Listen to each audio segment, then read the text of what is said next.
There was only one law, a law that in its universal majesty applied to everyone without regard to race, color, gender, or creed. Oh, freaking no. Right? It's seriously, like, you read this and you're just like, if you have any common sense at all, you read her story and you're like, okay, you're batshit insane.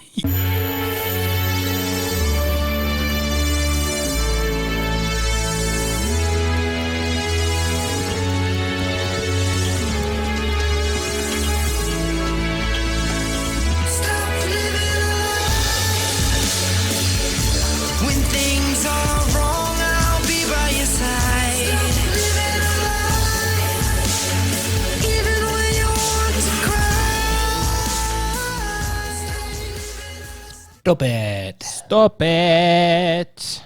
Welcome to the Naked Apple. Here we are. Indeed. Yep.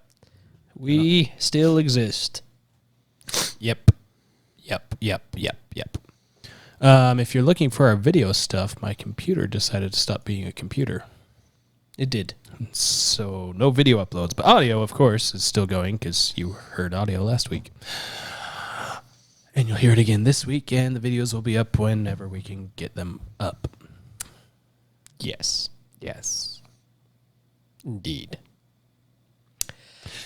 In other news, Babylon Bee, because today's going to get real dark real fast. Storm clouds on the horizon. So if we can start with the eye of the storm where it's nice and calm. Right. And work our way out from there. Yeah. Gotta run somewhere. Here we go. On to the vitamin B. Aha.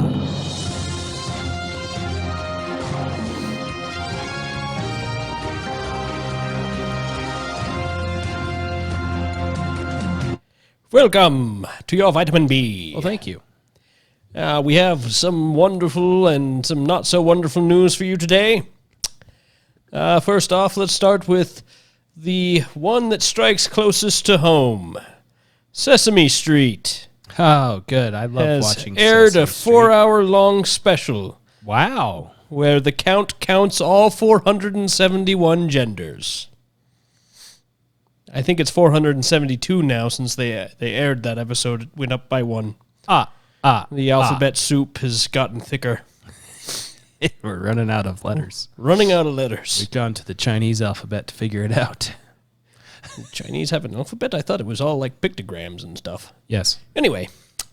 CNN airs report about Fox News airing report about CNN airing report about Fox News being right. I mean wrong. I mean... Wait a minute. I got confused. I'm lost. Yes. Don't know what happened. In other news this weekend, Planned Parenthood celebrates 104 years of preventing fatherhood. That's nice. It's so good. So good to be here. Or not be here, depending on how you fall on that side of Planned Parenthood. California public schools ban teaching of critical thinking. I thought they did that a long time ago. Is that new? Apparently. It says June 18th. It must be recent. 2021 even.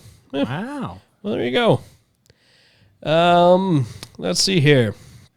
Yes, with the sports news coming up, the Olympics on the horizon. To save time, Olympics now just announcing gold medalists in advance. Which ties right into female weightlifter suffers tragic testicle injury just weeks before Tokyo Olympics. It's a shame, really. It is a shame. You hate to see him go like that. Everyone does. Yes. Indeed. In other sports news, NFL player announces he is gay and is switching over to soccer. Football, Commie sport. he says. And the best we've saved for last. Here we go. Good. Two wonderful, wonderful news articles for you. Excellent. First off, Wooga! We've got all the exclusive pics of Victoria's Secret's stunning new supermodels.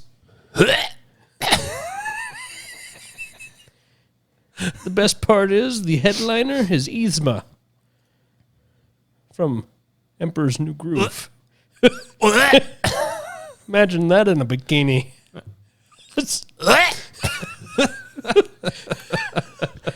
And finally, and most importantly, the walls of the IRS building came tumbling down today after Ron Paul marched around 7 times blowing a trumpet. He's the hero we don't deserve. He's the hero we don't deserve. Indeed. Indeed. And this has been your Vitamin B. Ta-da!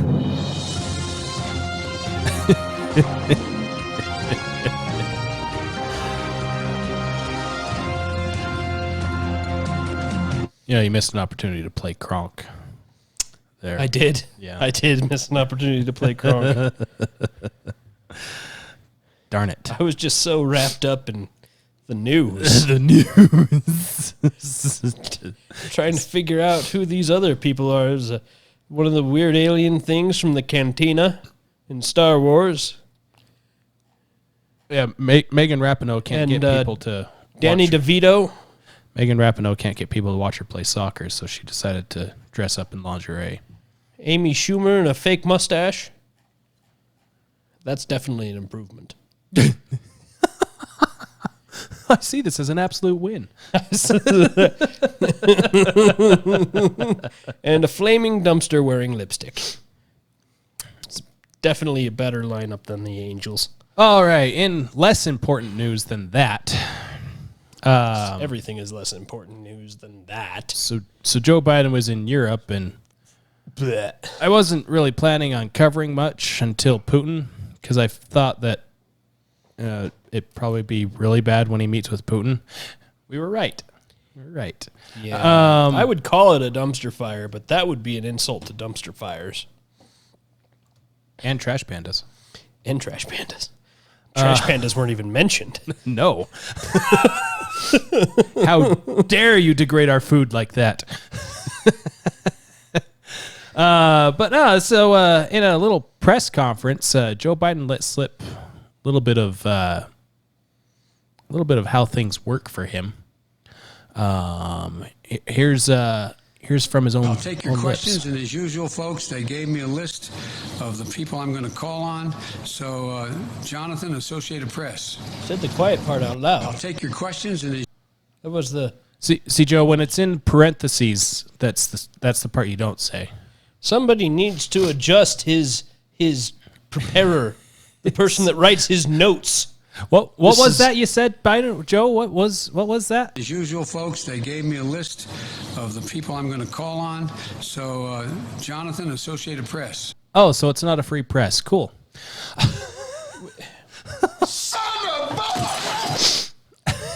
You done messed up, Joe Biden. Joe Biden. Jojo. Jojo. You done messed up, Jojo. Stop it. Get some help. Seriously. Like, for real, though. For real. Because For everybody else in the continent's sake, please get some help. some help. Like that mental screening you said you would do last year. What was- Who are you who are so wise in the ways of science? Yeah. Yeah. Yeah. No. On top of that, Joe Biden also said the quiet part out loud in a quiet meeting, and then let us know that he said that out loud in a quiet meeting. Here he is telling what he said to telling us a little bit what he said to Putin. Cybersecurity. I talked about the proposition that certain critical infrastructure should be off limits to attack, period, by cyber or any other means. I gave them a list. If I'm not mistaken, I don't have it in front of me, 16 specific entities. Sometimes my genius, As it generates gravity. I gave Putin a list of 16 critical infrastructure entities that should not be attacked. The eyes are open, the mouth moves, but Mr. Brain has long since departed, hasn't he? Yeah, and I think there's one more you got there in reference to a certain aquatic creature in a movie. Yes, I do have. The ability to speak does not make you intelligent. Yes, Joe, that's a dumb thing to do. And in fact, often more important, especially in this position, is the ability to not speak. Sometimes saying nothing is the best thing to say. Sometimes. And this is one of those times where you don't say, here's 16 things, and he pinky promised that he wouldn't attack those 16 things. Like, seriously. Hey, Okay, so what about thing 17? I understand that y'all like to come in and hack things. And it's a thing that you do every now and then to kind of check us. But here's 16 things that, if you were to do this, it would really mess us would up. cripple the United States if you do Don't this. do any of these 16 things. Because I got to tell you, bud, it's a no-no. And they're so critical, he has them on the tip of his tongue, just ready to just blurt out, except he didn't have the list right there. He didn't have a copy of the list, apparently. Unbelievable. So as soon as I saw this, one, I thought it was Babylon B. Well, this is not a mundane detail, Michael. Yeah. Two, I thought, all right, so you gave Putin a list of 16 things that would cripple the U.S. if they were attacked cyberly or otherwise. And as I recall, last 4 years, Russia was the bad guy, Yeah. right? Yeah. Or is that reset button that Hillary Clinton misspelled back in effect Right. from before Trump? 3, what about every other thing 17 and beyond? Yeah. That's okay? So it's fine if they attack everything else in the country. We It's just draw the line These here. 16 things that you're not allowed to mess with. You can't. No touchy. No touchy. 4, Russia now has a very valuable list of things to the rest of the world. Yeah, I actually found a hot mic clip of Putin after this meeting. A blessing from the Lord. Him and his number one advisor. God be praised. Hunter von Bidenman, Yeah. new advisor to Yeah. the It's Putin okay, though, regime. because, they pinky promised with each other that they wouldn't do that. Imagination.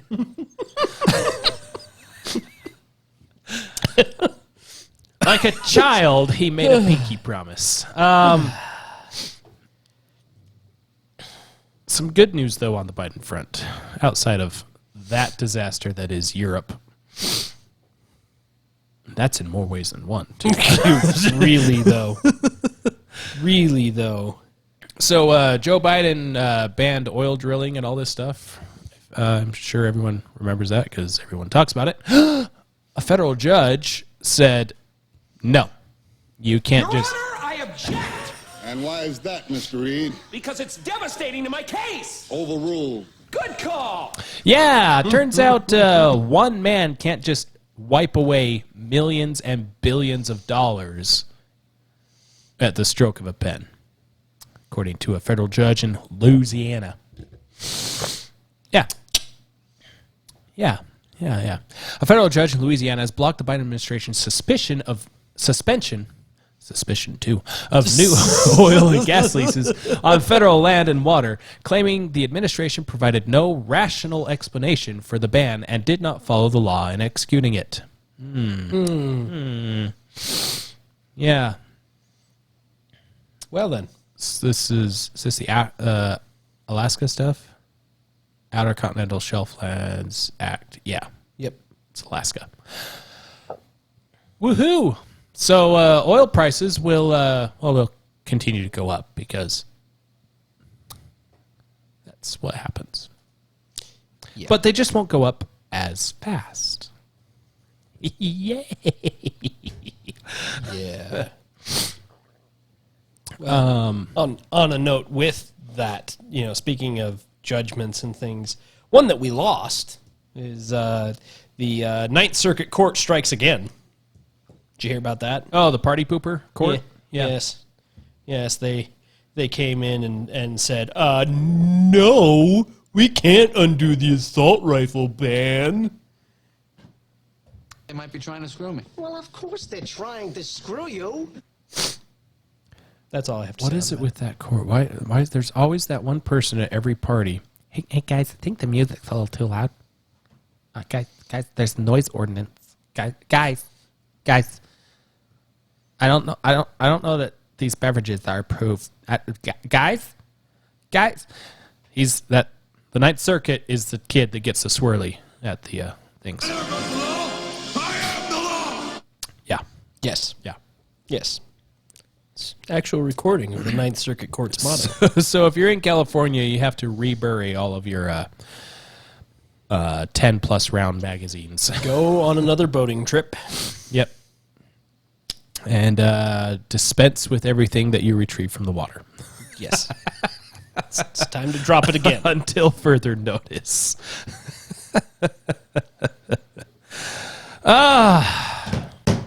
Speaking of Biden, China. I thought that was going somewhere else. We did. China. Speaking of Biden, Dong. Wait. Yes. Yes. Yes. See? Yeah, we got there. Top Chinese counterintelligence official defected to the U.S. provided intel on Wuhan lab and China's bioweapons programs, according to reports. What? Huh? This is we're getting this from the Blaze, and they've compiled reports from all over the place. Who is this mysterious stranger? There are multiple reports that a top Chinese official who is reportedly, quote, close to, end quote, Chinese President Xi Jinping. Winnie Jinping. Has defected to the United States. The reports claim that the defector is cooperating with the U.S. intelligence agency, providing eye-opening intel about the Wuhan Institute of Virology and China's bioweapons programs. What? There are reports that Dong Jinghui... Why? I mean, seriously, man. You can't... I love Chinese people too, but come on. Defected from China with his daughter Dong Yang in mid-February, flying from Hong Kong to the United States. He landed in California, where he contacted the U.S. Defense Intelligence Agency to inform officials that he was defecting and could provide inside information about covert Chinese operations, according to a report from Red State, which says Dong then hid in plain sight for about 2 weeks before disappearing into DIA custody. You know how I know the writer of this article was laughing the entire time? Because they refuse to use pronouns to replace his name. They use his name every single place that they can. Yeah. Dong landed in California. Dong is a longtime official. Yeah. Yeah, apparently he was a longtime official in China's Ministry of State Security, also known as the... I believe that's how it's pronounced. The U.S. Department of Justice describes the Ministry of State as an institution similar to the FBI and CIA. The triple letter triad. Yeah. His publicly available background indicates that he was responsible for the ministry's counterintelligence efforts in China. For example, spy catching, since being promoted to vice minister in April 2018.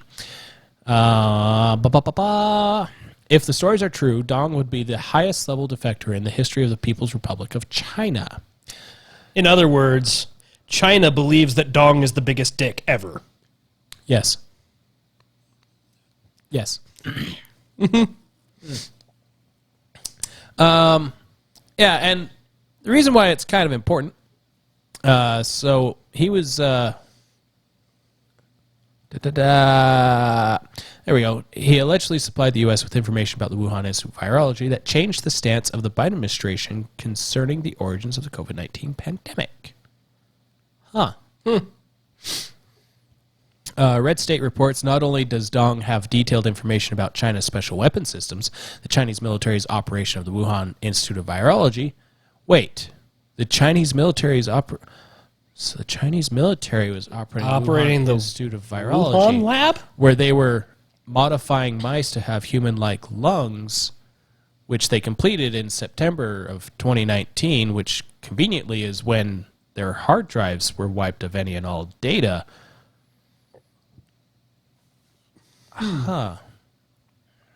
Where they didn't have bats, dead or alive, but did, where they were modifying. Ooh.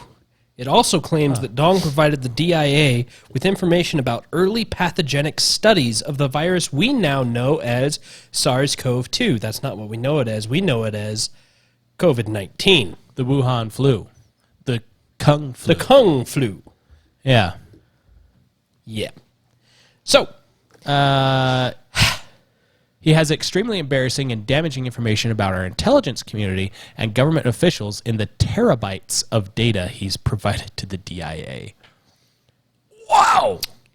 Including Chinese spies working in the U.S. or attending U.S. universities, financial records showing U.S. businessmen and public officials who've received money from the Chinese government, details of meetings U.S. government officials had, perhaps unwittingly, with Chinese spies and members of Russia's SVR. Oh, like that was it Swalwell guy? The Swallow guy? Yeah. And Swalwell? and Dianne Feinstein, maybe? Yeah, probably. Yeah. Interesting. And maybe, I don't know, Hunter Biden's laptop. A certain son of a certain former vice president. Oh, yeah, and he's got a copy of Hunter Biden's laptop. How does a Chinese official have a copy of this thing? Wow! Oh. No wonder we're getting cyber attacked everywhere. Gosh. Seriously, Biden's can't keep track of a laptop.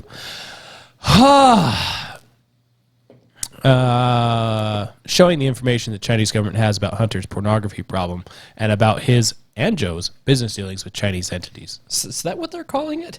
Is that what that's called? Pornography problem. That's what we're calling it now. I think you would lead with the business dealings, and then this pornography thing is kind of secondary or tertiary to that. Depends on what kind of pornography it is. Yeah, if it's less than 18, then we got a big problem. Yes. Big problem. Very big. Yeah.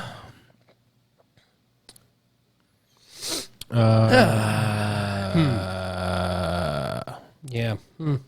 FBI Director Christopher Wray was ambushed with the information, they say, and Langley was also unaware, the Air Force Base, right? Yes. Yes. The Red State report adds, sources say DIA leadership kept the defector within the clandestine services network to prevent Langley and the State Department from accessing the person whose existence was kept from other agencies because DIA leadership believes there are Chinese spies or sources inside the FBI, CIA, and several other federal agencies. Langley is the CIA, bro. You said Air Force Base. It's the CIA. That's what I was asking. Is it yes, that Langley Air Force Base? But it's... When they mention Langley, they are referring specifically to the CIA usually. Okay. The more you know. Because Langley is an unincorporated area that is basically run by the CIA. Gotcha. So that's reassuring. Chinese defector goes to Defense Intelligence Agency for help. And I'm guessing he went to specific people in the Defense Intelligence Agency because there are Chinese spies or sources inside the FBI, CIA, and several other federal agencies. Most likely. So, yeah. So that's fun. If this is true... Chinese intelligence has penetrated the U.S. government and is therefore wary of cooperation with the CIA and other Western spy agencies. Yeah, if this is true, This is bad. Very bad. Extremely bad. So bad. Bad. Bad. Shush, Joe. We already know. What's funny is a senior intelligence analyst with the Sufan Group, I have no idea what that is, said, while significant and certainly useful for our intelligence efforts, one high-level defection will not drastically change our understanding or approach to China. In short, if true, it is potentially significant, but not a game changer. Really? Really? Sounds like it might That- be.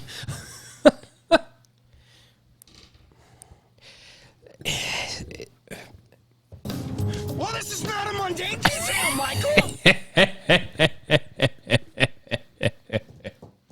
Yeah. Yeah. Yeah. So moving on. So the Chinese are in the universities and all this stuff. Oh, yeah. Yeah, definitely. And the U.S. is on this escapade of we're extremely racist and we're sorry. Like the what's his face with the seals on South Park. We're sorry. You know, it's a good day when you make a South Park reference. Comparing it to real life. Yeah, and so naturally, the rest of the world, including Putin, pointed out, well, you guys are racist, so why should we listen to you? Oh, The Chinese did that in Alaska last year. Putin did more than that. He more or less accused us of holding political adversaries Yeah. without cause. Yeah, because we are. Because we are. I mean, he's not wrong. and by I we- just said he accused By us we, of doing I mean it. the Biden administration. For those of you that don't know that story, January 6th, it's a thing you can Google that one. It's a thing. It's been blown into more But- importance than it should be. But they've arrested how many people now? Hundreds. Hundreds of people With hundreds, if not thousands more that they're going after. that they have not yet charged, And they're being held and they're being held indefinitely, until they bring charges. which is, I believe, Illegal. yeah, Yeah. yeah. In fact, not only is it illegal, it's unconstitutional. But since when does that matter to progressives? Never, unless it's to defend their position. It's a convenient document, really. Because those that care about it will care about it, and those that don't care about it will use it like a bat Yes. on those that do care about it Yes. to get it destroyed. Yeah. Because they're weird like that.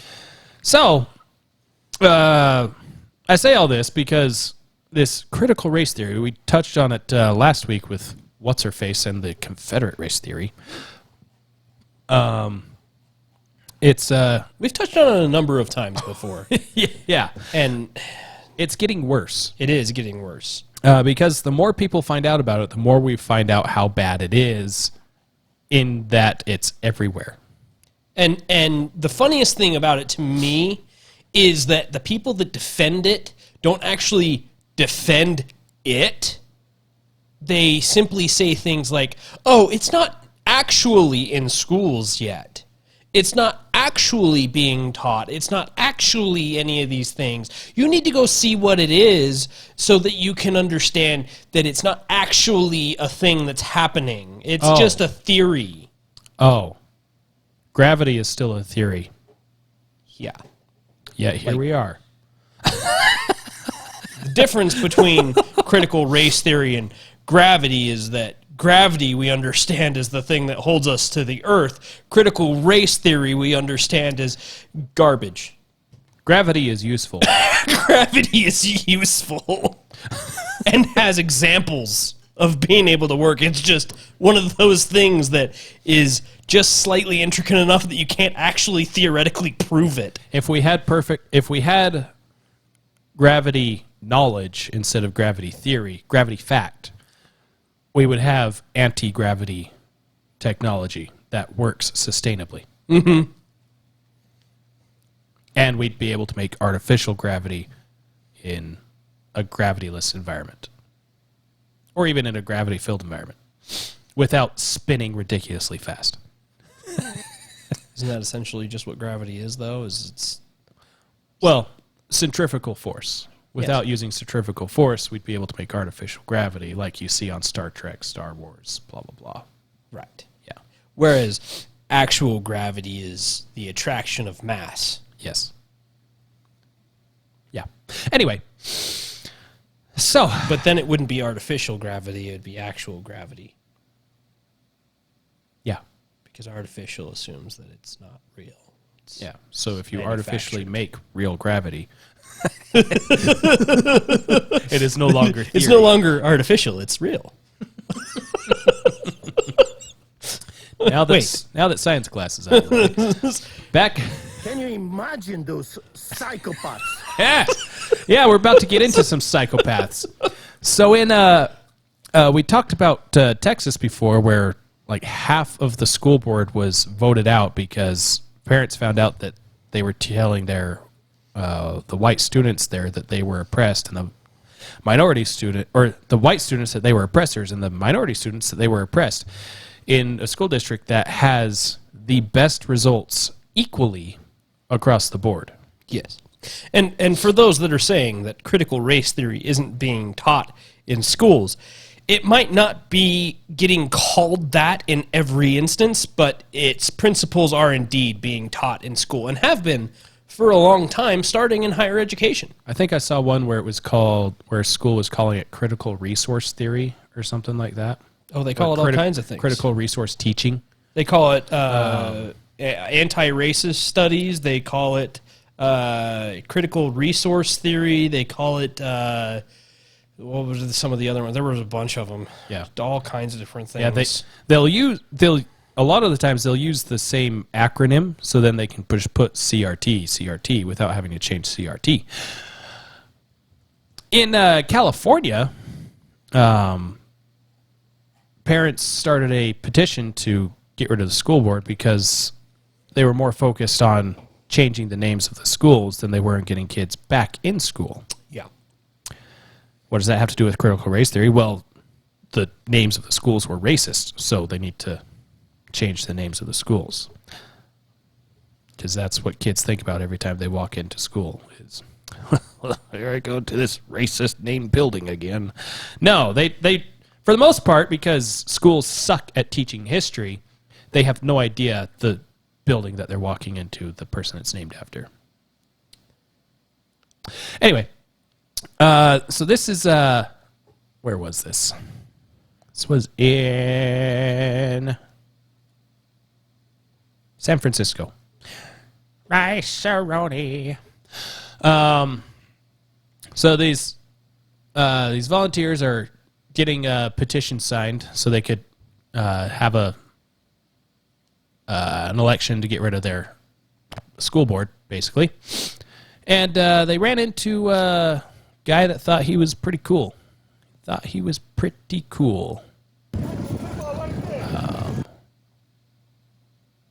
watch on YouTube, whatever.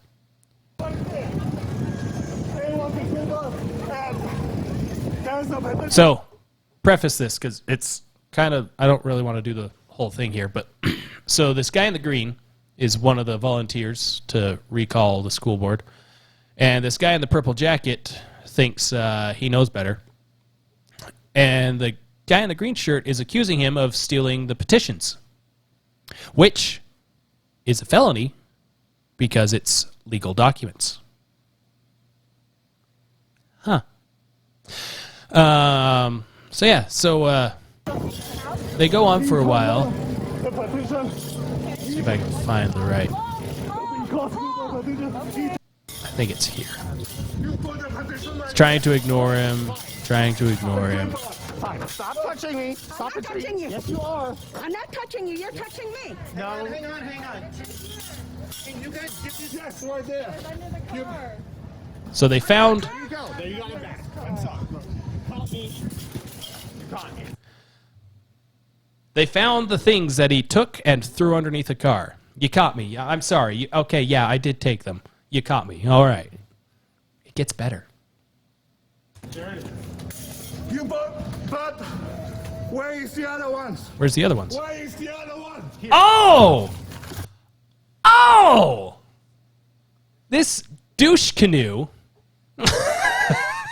spent a minute and a half denying everything. I didn't take your petition. I didn't touch your petition. I took it and looked at it. I gave it back.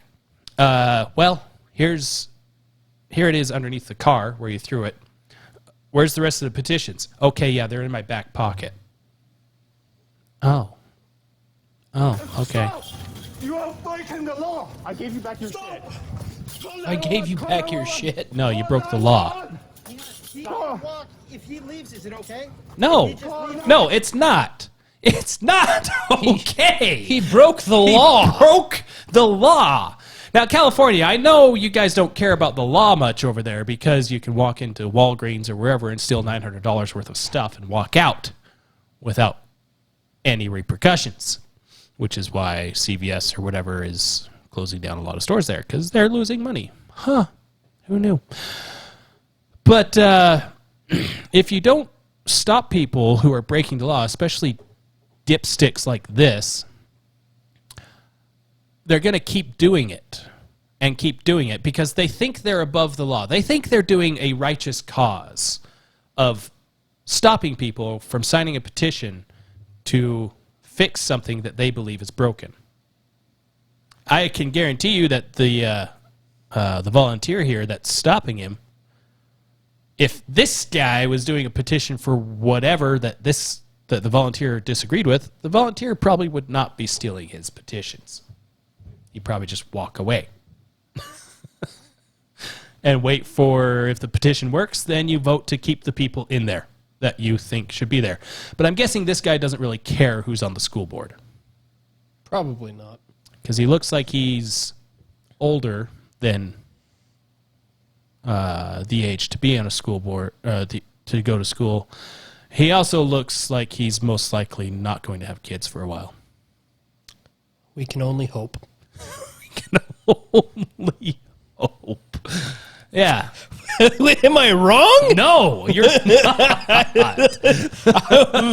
I mean, seriously. You're not wrong, Walter. You're just an asshole. Yeah, and I think, let's see. He reported the incident to San Francisco police.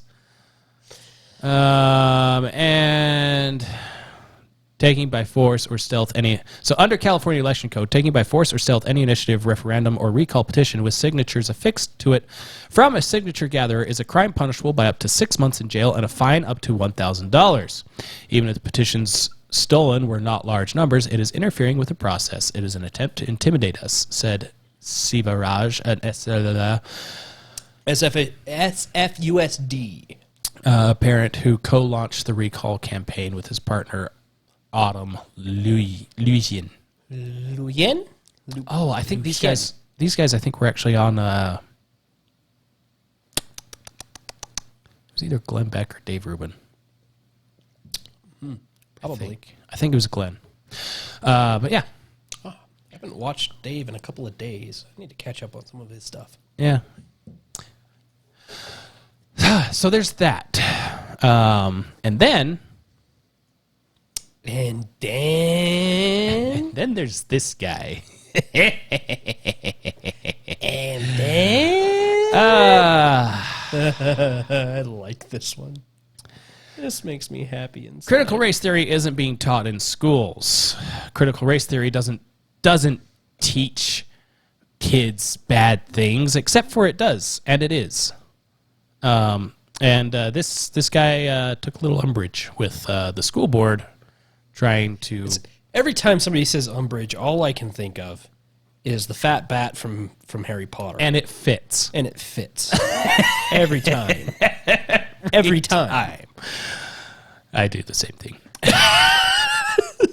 All right. Well, now we've done this, this is about 2.5 minutes of solid gold. When you talk about critical race theory, which is pretty much going to be teaching kids how to hate each other, how to dislike each other, that's pretty much, I don't care if it's is pretty much what it's going to all come down to. You going to deliberately teach kids this white kid right here got it better than you because he white? You going to personally tell a white kid, oh, the black people are all down and suppressed? How do I have 2 medical degrees if I'm sitting here oppressed? How do I get... We got 5 minutes now. 5 minutes. 2 medical degrees. No mom, no dad in the house. Worked my way through college. Sat there and hustled my butt off to get through college. You going to tell me somebody that looked like all y'all white folks kept me from doing that? Are you serious? Not one white person ever came to me and say, well, son, you're never going to be able to get nowhere because you know the black people. But guess what? What's sickening about this whole thing is what y'all doing right now is already something I do in my community right now to speak out against stuff because black folks are getting told by other black folks, oh, you know you ain't going to be able to do nothing out there in the world because them white folks ain't going to let you get no, oh, you know you're not going to be able to do it here because you know, the white man going to keep you down. Well, how did I get where I am right now if some white man kept me down? How am I now directing over folks that look just like you guys in this room right now? How? What kept me down? What oppressed me? I worked for myself from off the streets to where I am right now. You gonna sit here and tell me this lie of critical race theory?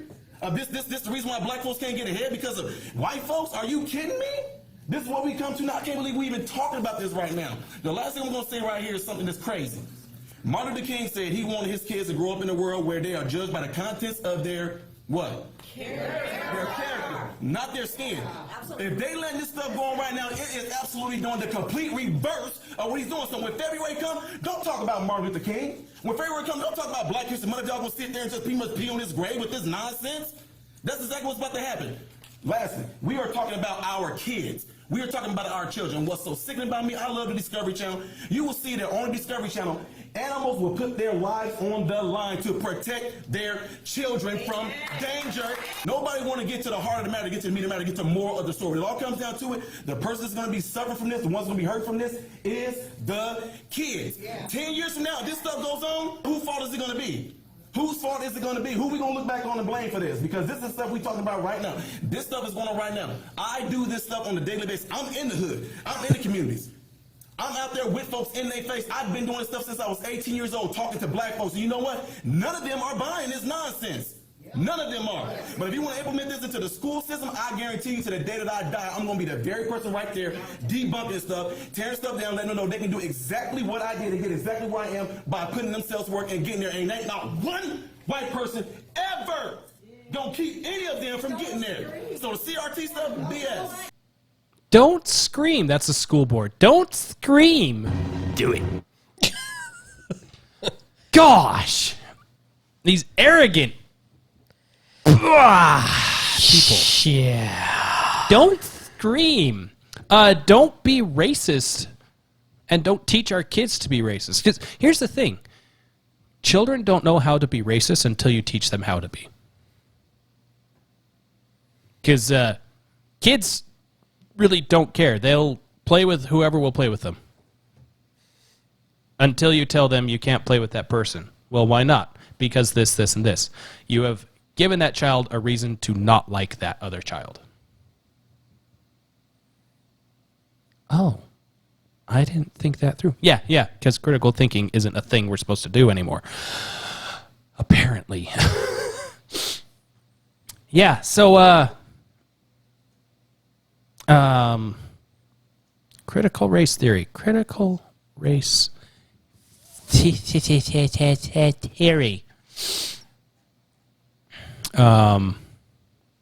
Should we start with the states or should we just go to the actual theory? I'm good either way. The actual theory is kind of boring. Well, not only boring, but it's like reading through it, I'm like, huh?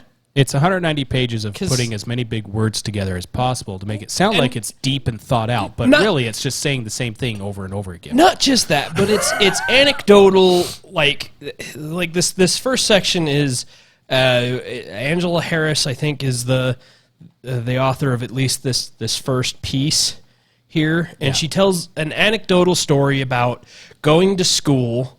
And in her class of roughly 180 students, there are 4 African-American students, including herself, 1 Asian-American student, and 2 Latinos. And all of the professors are white, and all but 2 of them are male. And even more, and this is a direct quote from what she wrote, even more disorienting, however, than mere demographics was the fact that the lively discourse on racial ethnic relations, both domestic and international, was gone. Now, this is for a law class. Isn't that kind of the point? Isn't that what Martin Luther King fought for? Isn't that what I'd like to recognize the emancipation that there's and two all this Asian other kids stuff in the was class, about? and there's 3 black kids in the class. And she literally writes this entire thing complaining about how when talking about the law, they don't bring up race. They don't talk about race or ethnicity or anything like that. This is my favorite sentence right here. None of my professors talked about race or ethnicity. It was apparently irrelevant to the law. What's the problem? So I'm going to translate these 2 sentences. Are you Should ready? it not be irrelevant to the law? Are you ready? I'm going to translate these 2 sentences. I have a dream that my children will be judged by the content of their character and not by the color of their skin. So she says that Martin Luther King's dream has been fulfilled. This is what kills me about this. You literally took a law course and decided that since the law itself being taught to you is not racist, that was racist. And also because they didn't talk about women. It's almost also as if that. the law isn't racist, but individuals are. You talking like blind justice or something? It's almost like if you read a law, there is nothing inherently inside the law that makes it racist, but there could be a cop out there that is. This is why it was stupid hard to navigate through the Georgia law about racism with people that said it was racist, because the law itself mentions 0 racist things. The racism that is there is the soft bigotry of low expectations. Yeah.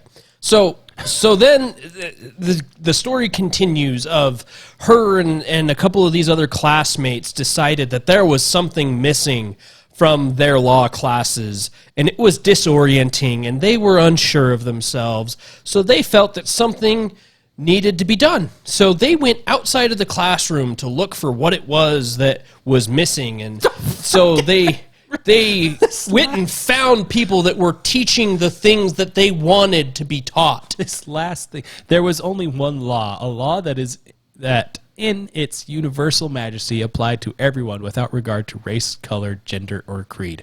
Oh, freaking no. Right? It's seriously, like, you read this and you're just like, if you have any common sense at all, you read her story and you're like, okay, you're batshit insane.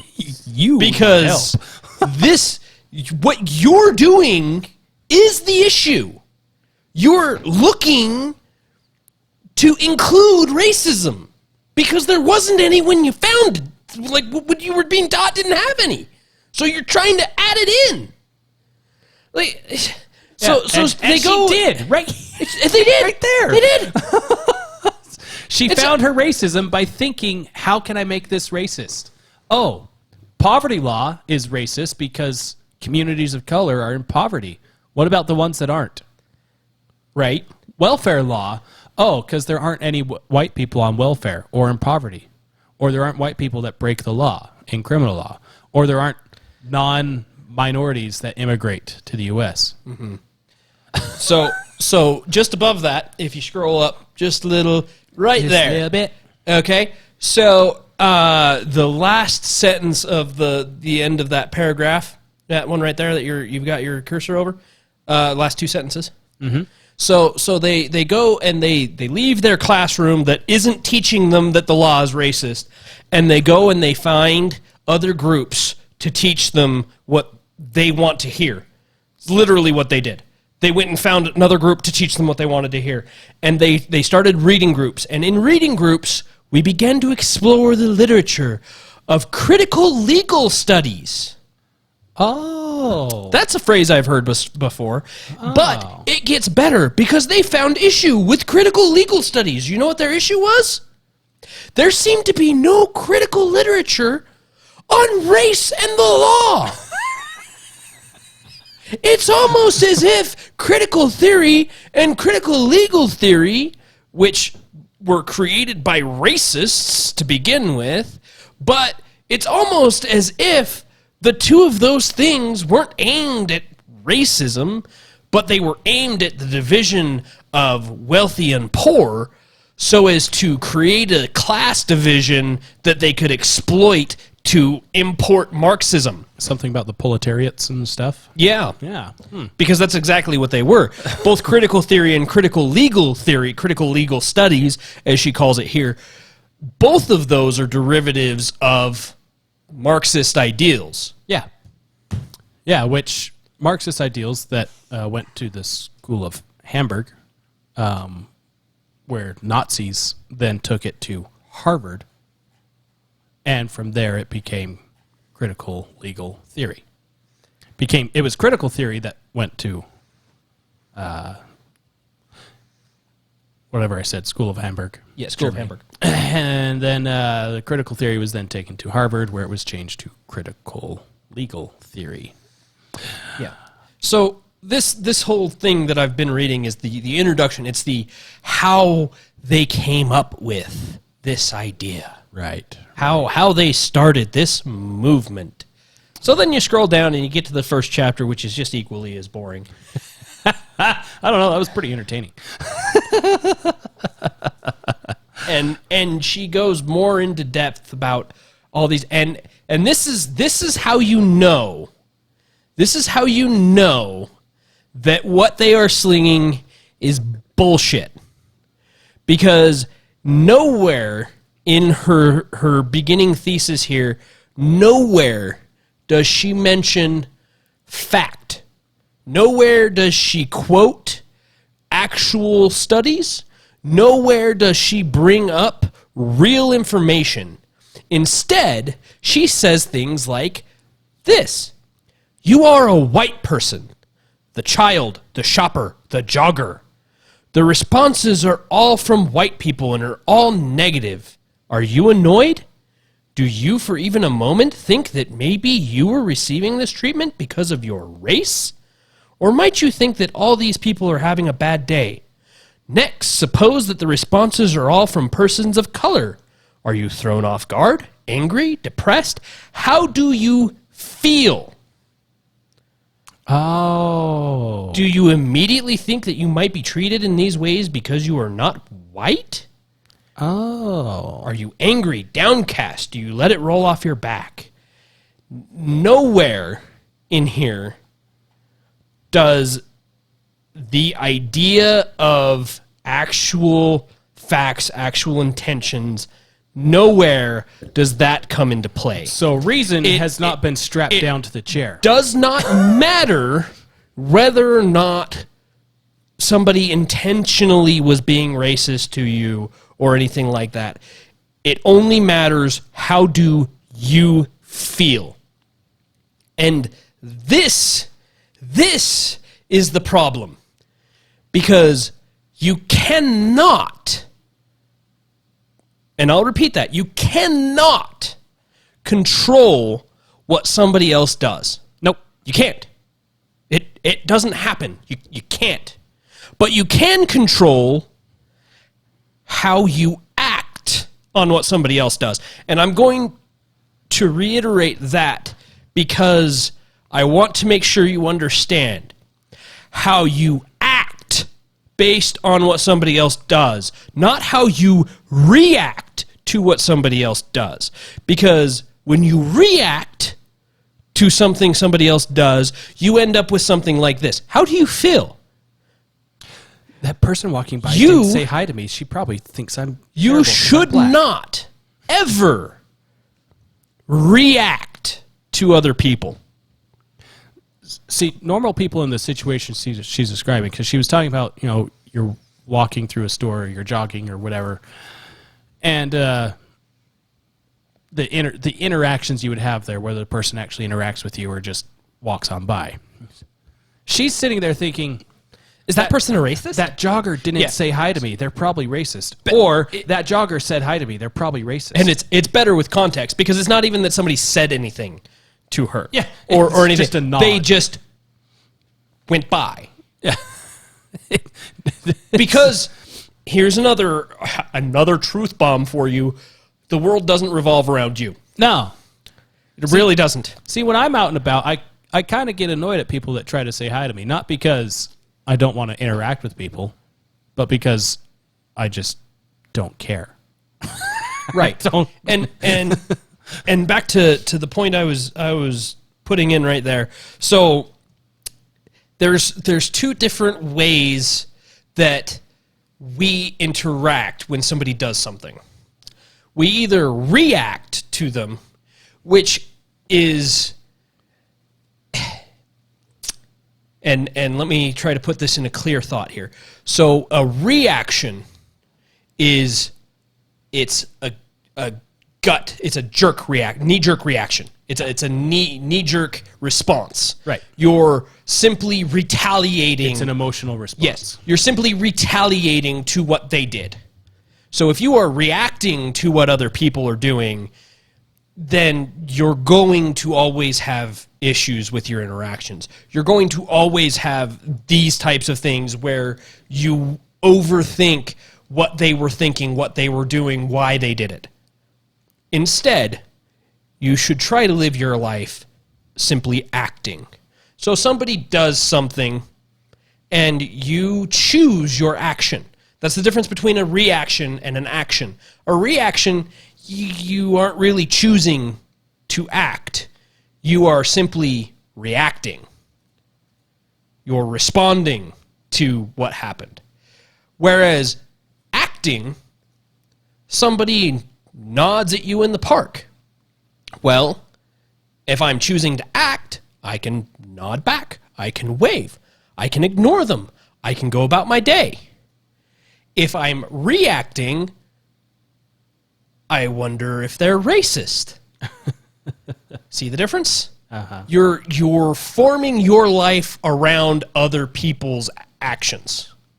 Rather than forming your life around other people's actions, you should form your life around your own actions and act in a way that makes you happier. Does that make sense? Yes. So that's the way that I've always kind of seen it. I see a very, very defined difference between acting and reacting in my mind when I see these types of things. But and this is why I say the entire premise here is wrong, because she's coming from a place of feeling. She's not coming from a place of logic. She's not coming from a place of these are things that actually happened. She's coming from these anecdotes and these little instances and these things where she is attributing motive to other people that she doesn't know. Right. And kind of in her defense here, in something that's controversial, women tend to be more emotional, and men tend to be more reasonable. That's why men are stubborn, because women react to emotions, men react to reason, for the most part, generally. Now, keep that in mind as we go into this story that she shares here. Sometimes the acts are not micro at all. Imagine that the woman or minority standing alone and ignored at the car sales lot eventually attracts the attention of a salesperson. They negotiate and she buys a car. Later, she learns that she paid almost $1,000 more than what the average white male pays for that same car. Yeah, that happens. So the list price on the car is not the price you have to pay for the car.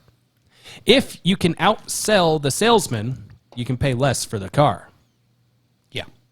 And if you're all tied up in emotions because you really need that car, I love this car so much, you're going to pay more than you would if you reasonably thought it out and figured out a way to get a smaller price. Mm-hmm. Well, and I mean, you research it out beforehand. You go there with a price already set in mind, and you tell them the price that you want. And you usually tell them a price lower than what you actually want because you want to drag their number down as low as you can. Yep. That's how the deal works. How it works. You don't go in and tell the guy right off the bat, "Ooh, I really like this. I want this one." And sometimes the salesman won't budge at all, and you end up paying $1,000 more than you were hoping, or $1,000 more than the last guy that talked to a different salesman, maybe, who is more willing to get paid less for selling you that car. And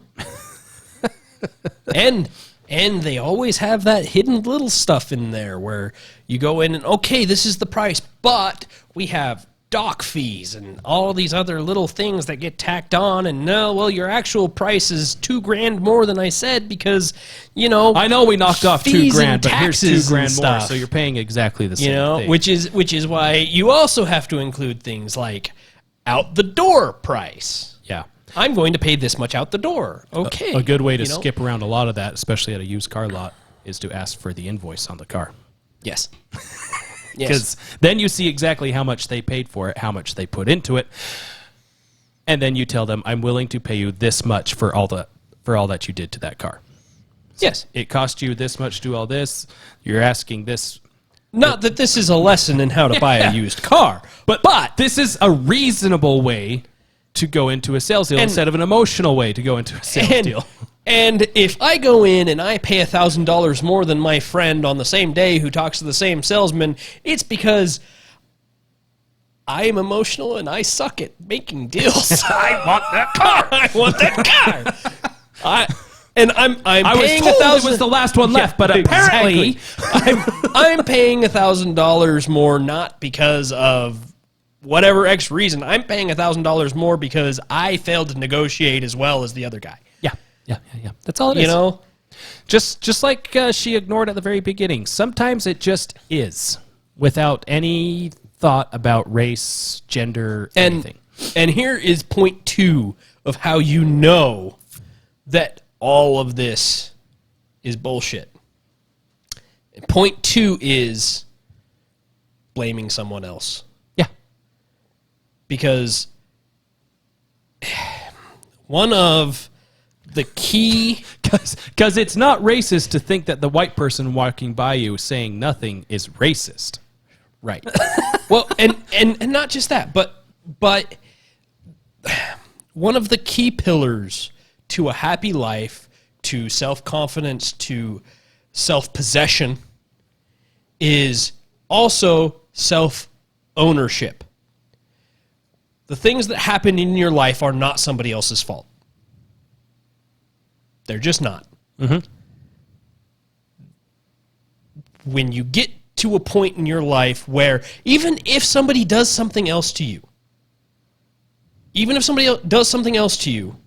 the healthiest thing you can do is own your portion of it.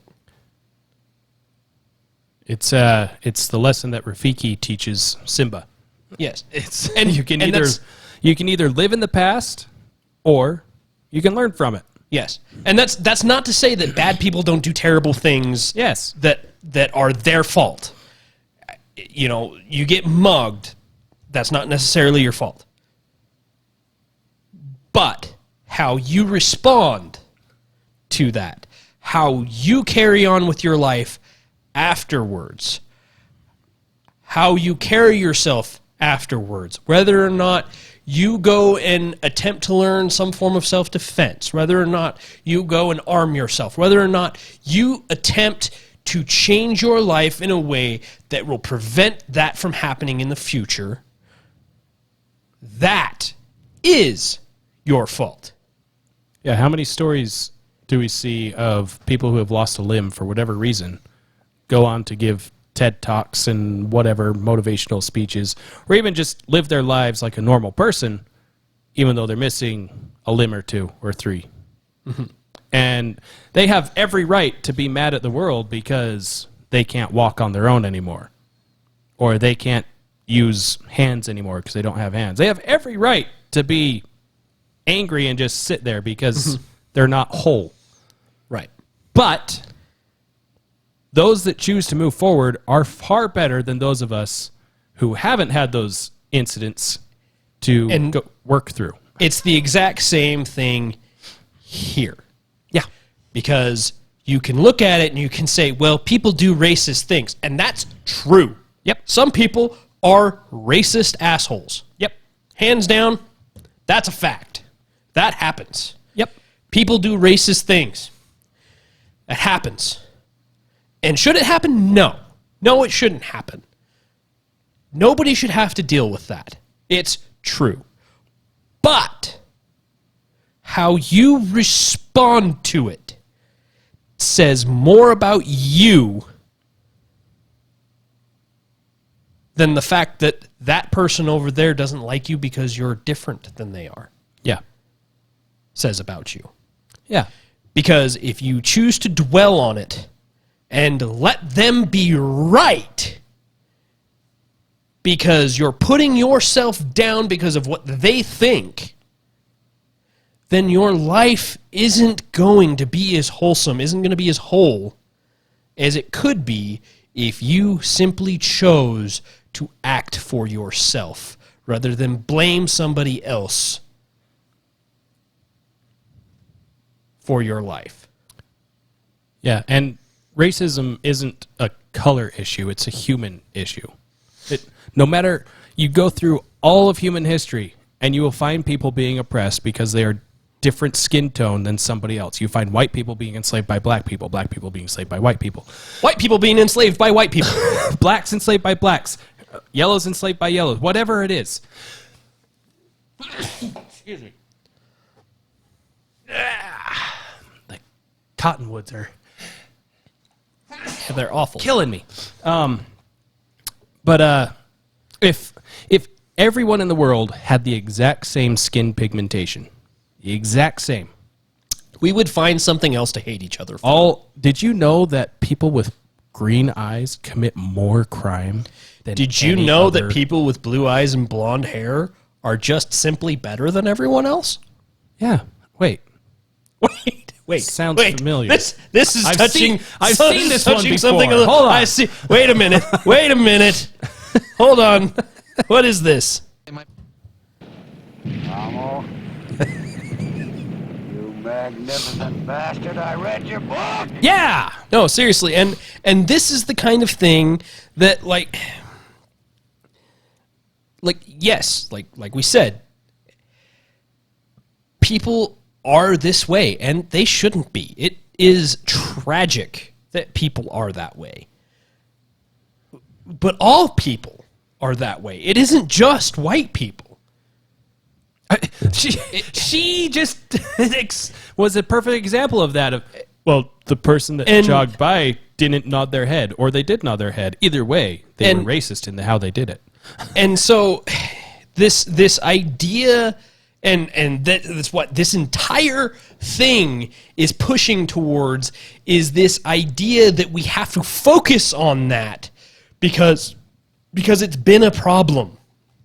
And so the only way to make it not a problem anymore is we have to get revenge for when it was a problem before. What is it, Ibram X. Kendi, that says the only solution to past discrimination is current discrimination? The only solution to current discrimination is future discrimination? Yes, it is Ibram X. Kendi. And then there's also, let's see, Justice Harry Blackmun, who said, in order to get beyond racism, we must first take account of race. There is no other way, which is bullshit. Yeah, except for she already said at the very beginning that we got past it.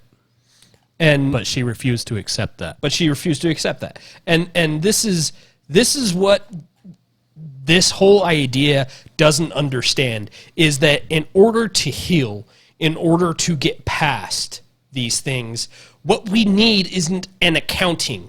We don't need to balance the ledger. What we need is forgiveness.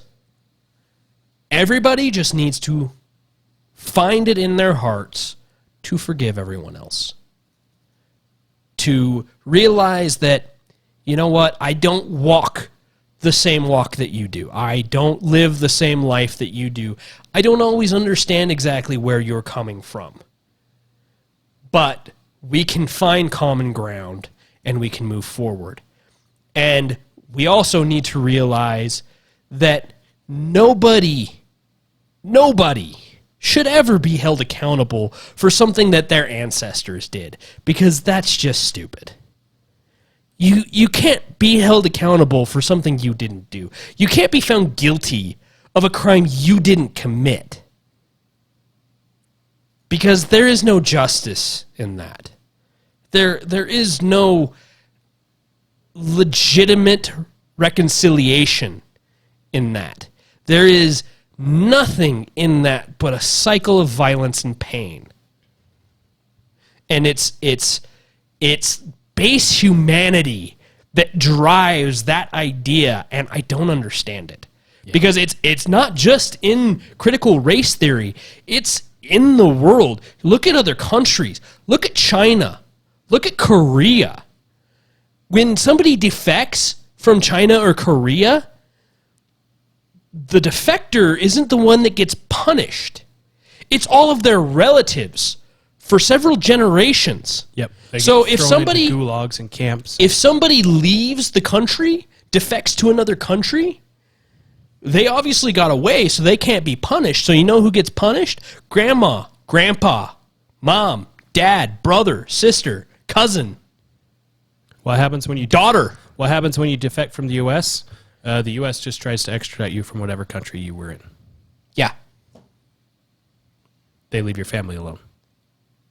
Unless because it turns out they were conspiring to get you. That's the appropriate way to handle it. Yeah. People should be held accountable for the things that they do, not for the things that some relative that they may or may not have even ever met did. And with this, there's that big push for reparations because it wasn't enough after the bloodiest war in American history. But no, reparations for slavery. Well, which slavery? Because do you want the Native Americans to pay reparations to the people that they enslaved? Do you want black people to pay reparations to the people that they enslaved? They did. Yes, they did. They did. You can go look at census records. In fact, the first slave owner in America was a black man. We cover that every time because it's important to know. It is. It is a very important, crucial piece of context of history. And that first slave did not land in 1619. The first slave owner landed in 1619, who was a black man. But yeah, so what is critical race theory? Well, they answer that for you. The critical race theory, CRT, movement is a collection of activists and scholars interested in studying and transforming the relationship among race, racism, and power. The movement considers many of the same issues that conventional civil rights and ethnic studies discourses take up, but places them in a broader perspective that includes economics, history, context, group, and self-interest, and even feelings and the unconscious. Oh, so everything. Unlike traditional civil rights... You just gestured to all of me. Yeah, like traditional civil rights, which embraces incrementalism and step-by-step progress. Yeah, that, by your own words, was fulfilled. Critical race theory questions the very foundations of the liberal order, including equality theory, legal reasoning, Enlightenment rationalism, and neutral principles of constitutional law. So it brings into question equality. The idea that everyone has equal opportunity to achieve. Well, it's not to get rid of it. It just brings it into question. That means they want to get rid of it. Mm-hmm. If you're bringing it to question, you think it probably shouldn't be there. Legal reason, Enlightenment rationalism, neutral principles of constitutional law. Neutral principles. Neutral meaning the very foundations of liberal order. Although CRT began as a movement in the law, it has rapidly spread beyond that discipline. Today, many in the field of education... Wait, it's not in the schools, though. Consider themselves critical race theorists who use CRT's ideas to understand issues of school discipline and hierarchy. Wait, but it's not in the schools. And hierarchy tracking, controversies over curriculum and history, and IQ and achievement testing. So it's in the schools. Okay. Political scientists ponder voting strategies coined by critical race theorists. Ethnic studies courses. but it's not in the schools. Well, Often- they're talking about higher education. Because whatever goes on in the university doesn't trickle down to the high schools and middle schools. No, and of course elementary not. schools. We just teach the teachers this so that they understand it before they go teach the children. Yeah, because Other things that have nothing to Yeah. do with this, because nobody would ever teach the children what they learned in school.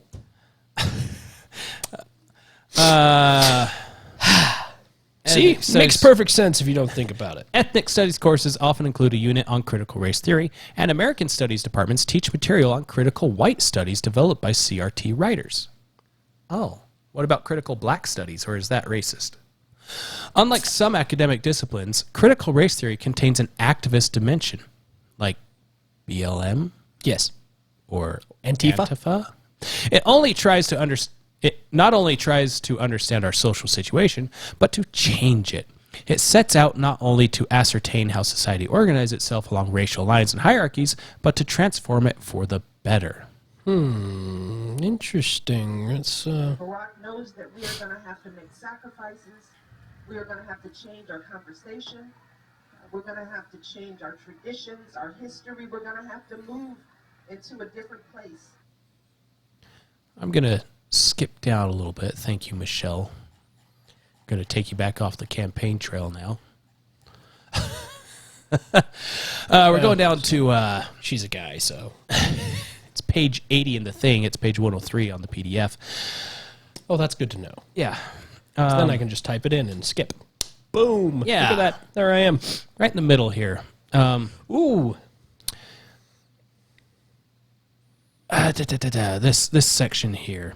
Wow. That's Indeed. the best compliment I've ever received. Indeed, one aspect of whiteness, according to some, is its ability to seem perspectiveless or transparent. How dare you just be transparent with how you're thinking and feeling and all that stuff? Whites do not see themselves as having a race, but being simply people. Oh no! They do not believe that they think and reason. They do not believe that they think and reason from a white viewpoint, but from a universally valid one, the truth, what everyone knows. By the same token, many whites will strenuously deny that they have benefited from white privilege, even in situations, golf, summer jobs, extra credit assignments, merchants who smile, like the ones mentioned through They seriously use golf as an example? Tiger Woods? What the hell? I mean, I guess he's the exception? As the one sport that we're good at. You got to pick the one sport that we're good at. Because we don't have to jump. Because we don't have to jump. That was racist. That was racist. White men can't jump, and you all know it. Yeah. But seriously though, like just take that, replace golf with literally any other sport. What is it? Basketball. Do you know what you call a white guy in the NBA? Bench warmer. Yeah. Like seriously. Extra credit assignments. So, Merchants who smile. Really? If you have a modern example of a teacher giving extra credit assignments just to white kids, let everyone know so that we can fire the teacher. Can never work in a school again. Seriously. Summer jobs, equal opportunity employment. Ring a bell? No? Merchants who smile. I don't care if the merchant smiles or not, so long as they complete the transaction. I was gonna say, I don't care who they are. I don't. I just want my whatchamacallit. I don't know that I would call the thing that most merchants do when I see them smiling. It's more of a grimace. It's like I have to interact. I'm trying too hard. Did you find I don't want to be here. I kind of want to murder you for buying things. Did you find everything leave. you need? Yes. Yes, I did. Yes, I did. Paper or plastic? I mean, our viewpoint doesn't matter because we're white. So clearly, we can say whatever we want here it's not going to make any difference because we're wrong because we're white. So I'm just going to go ahead and say what exactly is wrong with not seeing myself as having a race but simply being a person. Now, is that really a sin? Yeah. Is that something I should be arrested for now? Like, really? Where do you come up with this crap? You have to hate yourself so much that you need to find reasons to hate other people because they don't hate themselves as much as you. Like, so in my opinion, I mean, she's painting this like this is a bad thing on white people, but like, shouldn't that be the ideal? Shouldn't you not see your race? Shouldn't you just simply be a person? No, she covered that at the very beginning. This is not how it's supposed to be. Now, remember, this is not in schools. Here's a classroom exercise.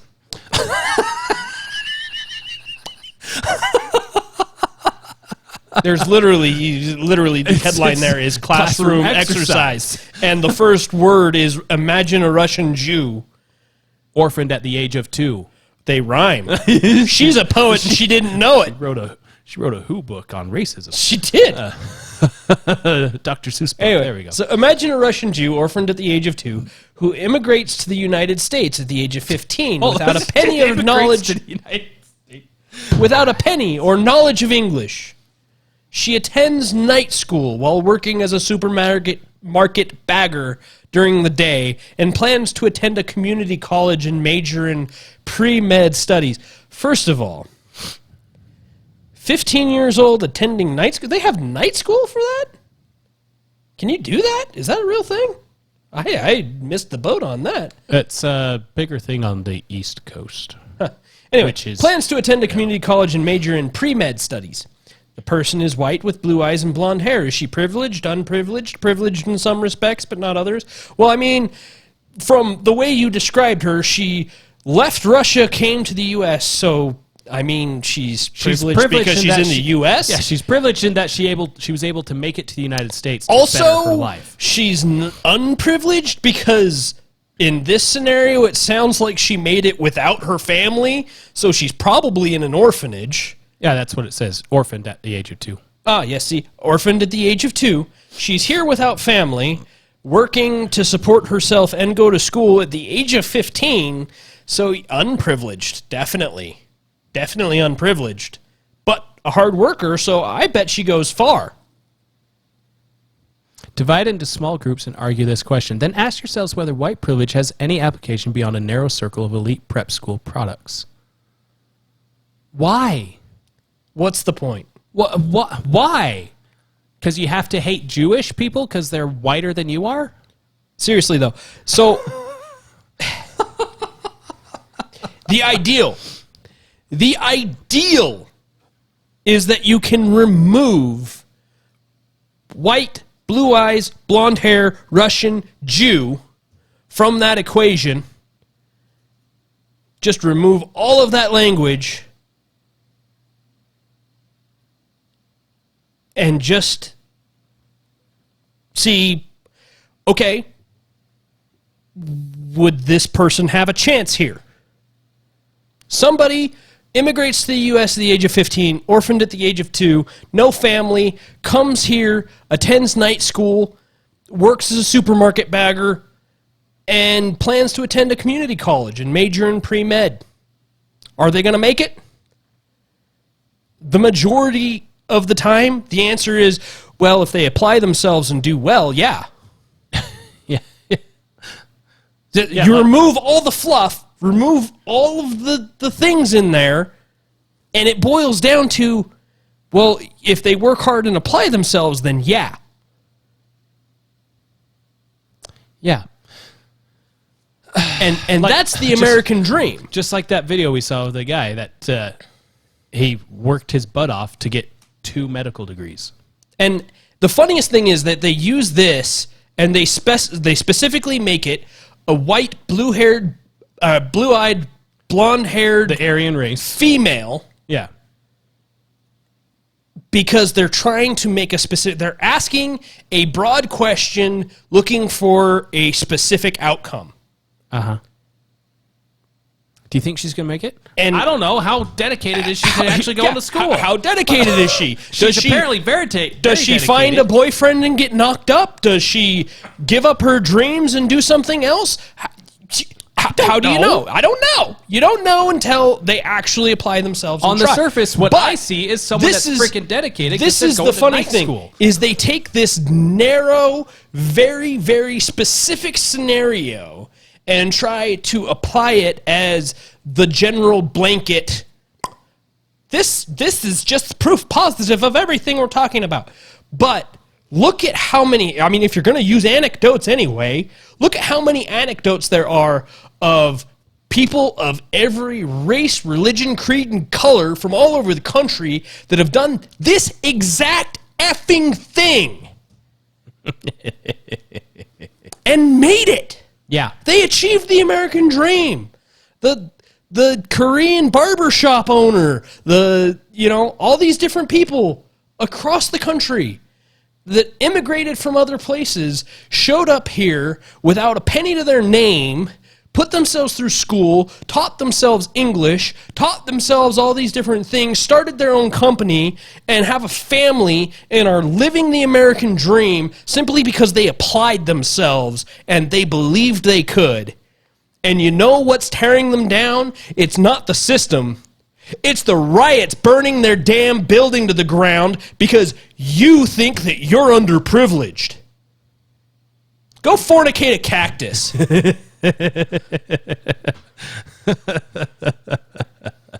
Yeah. There's nothing micro about this aggression. Yeah. They go on, the people that wrote this, they talk about the Japanese internment because that wasn't... one of the worst mistakes our country's ever made. Yeah. Most of the stuff that they actually cite have a very common theme, and they have to do with a certain Wilson and a certain Roosevelt.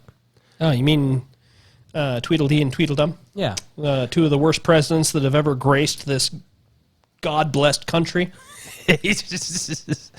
So, at the bottom, at the very end of all this, they have a glossary of terms. You ready for this?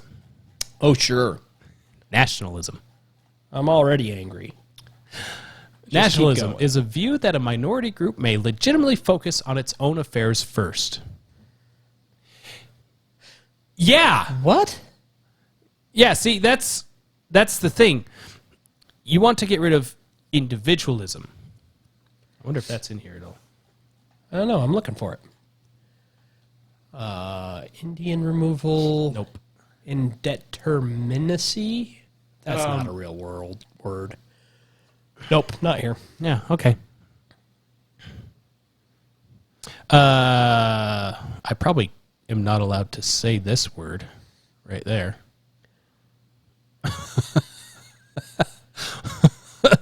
But apparently there's a phobia for one who irrationally fears or dislikes African Americans. And you know what's funny is they propagate it by doing all of this crap because you're literally making people terrified to interact because they're afraid that they're going to get accused of something. They're afraid that they're going to get canceled. They're afraid that they're going to have an angry mob on their hands because they said something you disapproved of, or they somehow offended you with their microaggression, or they somehow are racist because they nodded at you while they were jogging. Like, seriously. Yeah.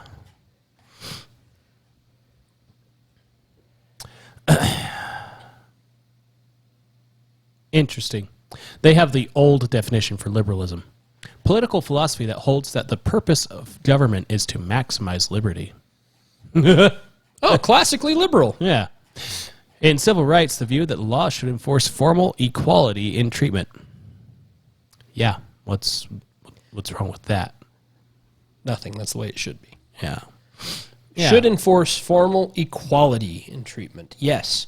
Yes, everybody should be treated equally, regardless of race, creed, color, any of those things. Let's see. Do you have...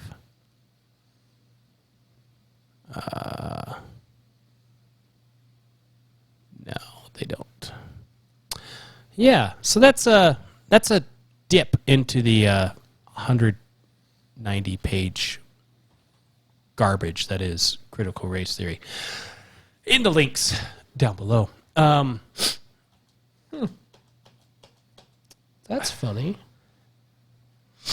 So they have the glossary of terms, right? Yes. Where they talk about Marxism. Oh, that is in there? That is in there. It's in there, and it's referenced in their index as well as just the definition, right? But it is actually nowhere in the document itself. Interesting. You think they would cover that when they talk about the origins of this, which was right after where we stopped reading. It might have been edited out. That's what I'm wondering. Because they have the definition here in their list of terms. They have a actual like index item of Marxism. But Karl Marx, Marxism, and communism is mentioned on page 19. One time in the entire thing. And it was so referring to the Second World War, or not the Second World War, the Korean War, and you know, that time period, and the racism around that. It says, during that period as well, the United States was locked in the Cold War, a titanic struggle with the forces of international communism for the loyalties of the uncommitted Third World, much of which was black, brown, or Asian. It would ill serve the U.S. interest if the world press continued to carry stories of lynchings, racist sheriffs, or murders like that of Emmett Till. It was time for the United States to soften its stance toward domestic minorities. The interests of whites and blacks for a brief moment converged. That's the only reference to communism in the entire thing. But they have Marxism in the glossary and in the index. Almost as if it was supposed to be a part of the whole thing and then was removed. Anyway. They apparently talk about the Trail of Tears, too. Yeah. That doesn't sound gang-related at all. Critical race theorists, or crits, as they are sometimes called. Yes. If you listen to Verdict with Ted Cruz, he talks about the crits. Because he went to Harvard, where this originated from, where he debated the crits all the time in his law degree. So they literally admit in here that color blindness will allow us to redress extremely egregious racial harms. Okay. So literally what they're trying to do is be the thought police. That's what they've... Yeah. That's what this entire thing is geared towards. Congratulations and welcome to the Orwellian state. Woo! We have arrived. The irony being that Orwell was a raging socialist. And his book is coming true. There's an old saying in Tennessee, I know it's in Texas, probably in Tennessee, that says, fool me once, shame on you. If fool me, we can't get fooled again. Don't you miss him? At this point, so much. So much. So, the reason why it's a big deal that it's just a theory in universities and stuff. Going through elementary school, you have to take tests and all this stuff, standardized tests, all this stuff. And then to get into college, you got to take an ACT, placement exam, whatever. All the things. Or an SAT, whatever it is. And the questions in that are based off of what's being taught at the various colleges and universities. Standardized thing. Well, if that's what's being taught at the various colleges and universities, that means the kids need to know those things. So that means that the elementary schools have to be teaching the things that are being taught at the universities and such so they can pass the test to get into said universities, right? You'd think. I mean, I'm just spitballing here. I'm just kind of noodling this out on the fly. In our search for things, we found something. I've never seen this resource before. It's kind of awesome. Criticalrace.org, where it has a map of the United States, and you can click on any state in this great union and find out how corrupt the universities are in those states. For example, in our lovely home of Utah, Brigham Young University, the LDS school, right? Should be pretty devoid of such crazy thought, except, oh, look at all those bullet points. So many bullet points. One of which BYU's committee aims to understand both the subtle and overt ways that racism may impact individual thought and interactions. Okay. Organizational units, processes, policies, practices, procedures, and operations. The committee is now submitting its recommendation to university president to promote equity. Oh, wait. Not equality, but equity. Equity. There's a word we've talked about before. Yeah. The difference being equality says, hey, you can buy, if you have the money, you can buy a ticket to the ball game. Equity being there's no ball game.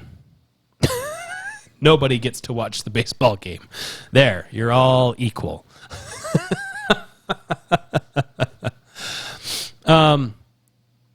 Let's see. Where was the religion one?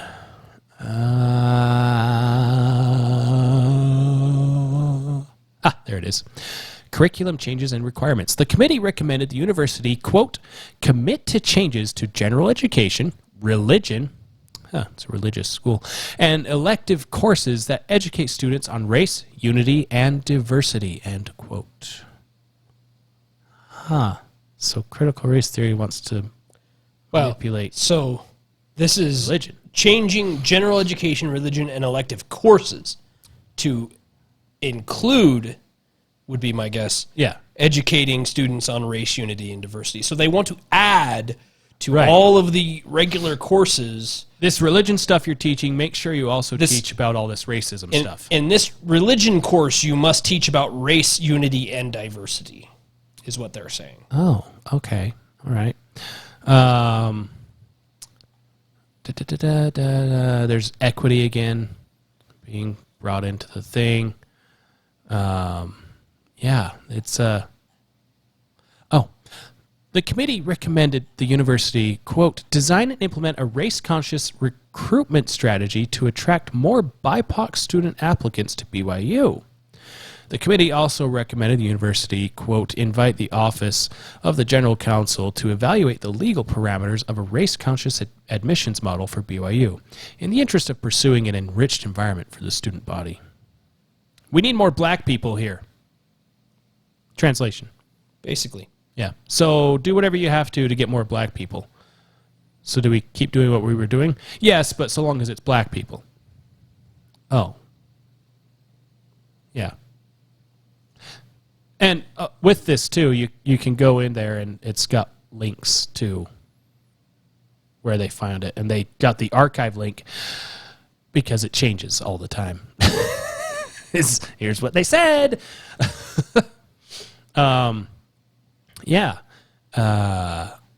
Utah State University, where I went for 2 semesters, I think. Then realized how much of a mistake it is to go to university. Holy cow, that's a list. They got a list. The Office of Equity requires all faculty, staff, and student employees to undergo bias training. Oh. The Think, Care, Act section of the USU website includes even more trainings available to faculty, staff, and students. They are offered on a voluntary basis for now.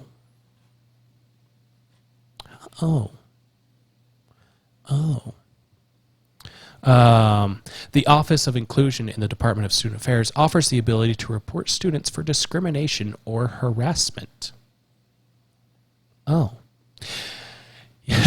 USU hosted Ibram X. Kendi to discuss his book, How to Be an Anti-Racist, in 2017. Yay! I went there. I didn't. USU has a guiding document for hiring practices that outlines best practices in pursuit of equity. I am happy to say that no college I ever attended has any of these policies. That helps when you don't go to a college. Well, I mean, yeah. But yeah, they got the community college too, so there's that. Staff development module. Ooh. Let's see, what's another fun state? Texas, right? Texas is devoid of this stuff. Of course it is. Right. Which is why you can go to University of Texas in Austin and find... Oh, wait. I mean, it has considerably fewer bullet points than BYU did. Yeah, I mean, the Texas Longhorns football team will be wearing a statement against racism on their helmets. Cool. All right. I mean, that's fine. Yeah.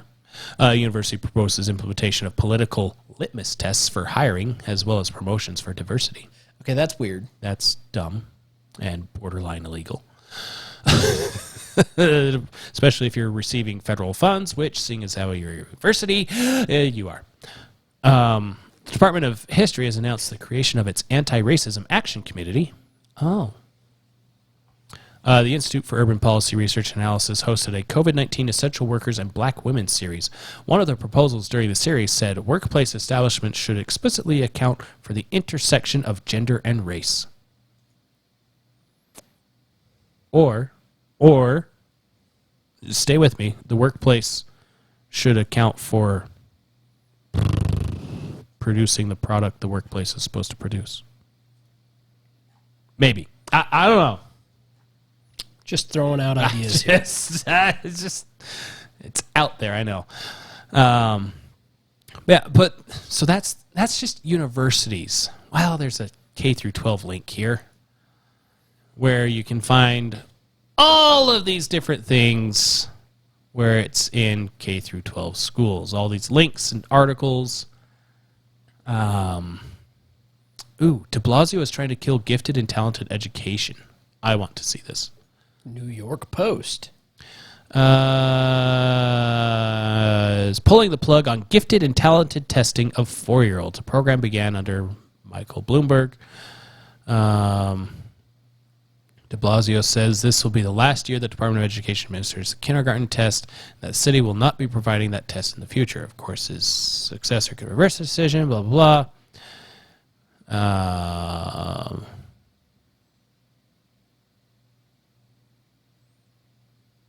Yeah. Okay. I don't know enough about that. I'm not in New York. Yeah. Those tests, it's pretty clear, are more a measure of the privilege of a child's home than true giftedness.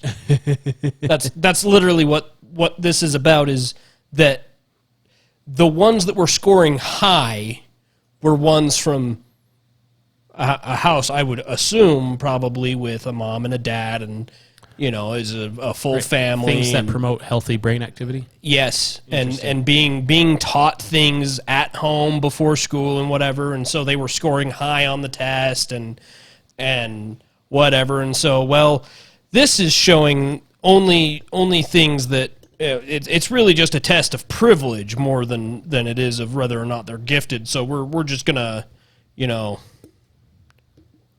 It's almost as if the education system is broken because it doesn't treat all students like individuals. It treats them like cattle. It treats them like products.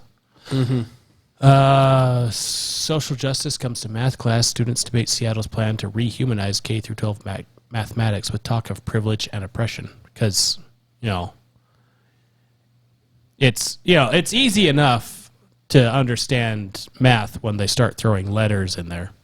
Then you're going to throw in privilege and oppression and figure out how that equates. Because 2 plus 2 equals 4 if you're white, but 3 if you're anything else. Yes, and that's the bridge I want to drive across, is the one that was done with that math. Are all these calculations correct? I don't know, but I know that it's free of oppression. Okay, but is it going to be safe? Sounds like you're talking from a place of privilege. No, I'm talking from a place of I want to get across the bridge safely. And I don't want our business to be sued. Yeah. This is, I think this might be the cultural turning point of the U.S. Depending on how this battle goes with surrounding critical race theory, 1619 Project, all of this stuff will determine the next phase of the U.S. Yeah.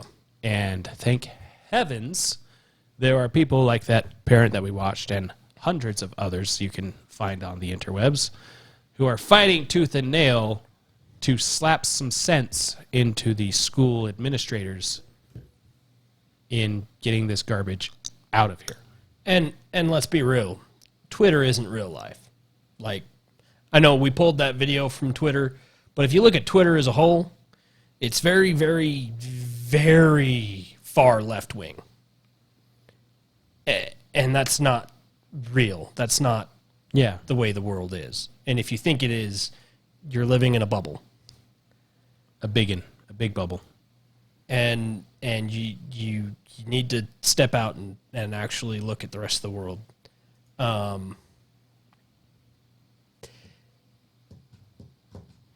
And really decide where you stand on some things. Because there's a thing I was looking at earlier, and I just pulled it up, and I will send it to you for the links. But Pew Research did a study that found that 3% of the population creates 90% of all tweets on Twitter. 3% of the population need to find something better to do. And that's like of the world. Only 8% of the U.S. population is actually active on Twitter. 8%. I am happy to not be in that category. Yeah, me either. I am happy to be in that 90th percentile. So when you look at all the stuff that you see on Twitter and you get this, oh, it's, this is the way things are because this is what people are sharing. No, that's what 8% of people are sharing. Yeah, 8%. It's what 8% of people think. 8% that's in the loony bin. For the most part. And obviously that number is much bigger because there's people on both sides that don't use Twitter. But that being said, Twitter and Facebook... If they don't use Twitter, they use TikTok. And social media is this cancer that is destroying the world. It could be an amazing tool for good. It could be. But it's tearing us apart because people keep going on and they see this idea, that idea, whatever. And I mean, I get on there and share stuff now and then, but seriously, you can't look at social media and think that's the real world because it's not. It's not anywhere close to the real world. In actuality, it's so far disconnected from reality that no matter which side you're on, you can't trust what you see portrayed there. No. And it's something that people need to find a way to break out of and go and look and see what else is there. Like, what other things are going on? Because there's so much that, I mean, Facebook, Twitter, YouTube, these places censor everything. Yeah, they tried to censor us. They're hiding things to maintain their agenda, and I'm sure, obviously they do it to conservatives, but I'm sure they do it on both sides. Yeah, and what's worse, they don't apologize when proven wrong. Yeah, exactly. And they don't make steps to fix it at all. And it's terrible. But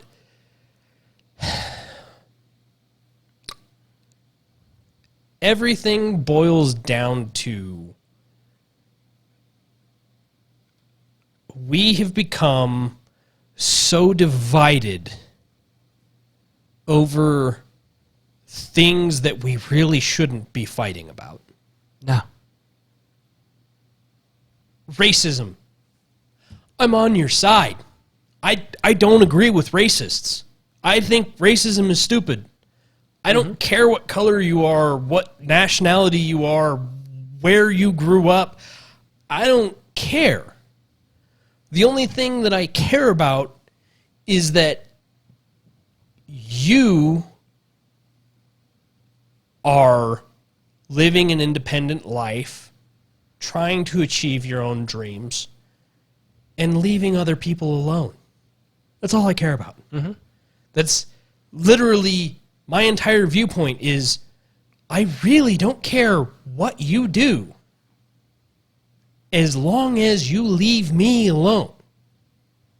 If you're going to drag me into your dirty laundry, we're going to have problems. Yeah. you drag me into your dirty laundry, I'm going to come out of the pile swinging. And that's basically what's happened with conservatives. Exactly. Conservatives believe that the hatchet of racism has been buried long ago. We read proof of that. On the critical race theory document. We read proof of that. And she was upset that it was buried. So, yeah, you guys don't recognize that. No, we do. We know it happened. It's behind us. We've learned from it. We're not doing that again. And that is one of the most pervasive lies that they try to tell people, is that we aren't teaching in schools about slavery. How are we not? They taught it when I was in school. Yeah. Are they not teaching it anymore? Yeah, if they're not, it's because, I don't know, the universities aren't teaching it anymore. Who's in charge of the universities? Not conservatives. Clearly. Yeah. You know, I believe that history should be taught. All of it. All of it. Both sides. Yep. The entire thing should be taught. The good, the bad, the ugly. And it should be taught in context. You shouldn't teach black history. You shouldn't teach Asian history. You shouldn't teach even American history. American history is part of history. Black history is part of history. Asian history is part of history. You should teach history. Because when you teach history and you get context and you get the bigger picture, then you understand how everything falls, and then you can move on and you can build a better world. But one of the funny things about history is that those that don't learn it are doomed to repeat it. Yes. And that's what's happening. And those that do learn it are doomed to watch everyone else repeat it. And that's exactly what is happening.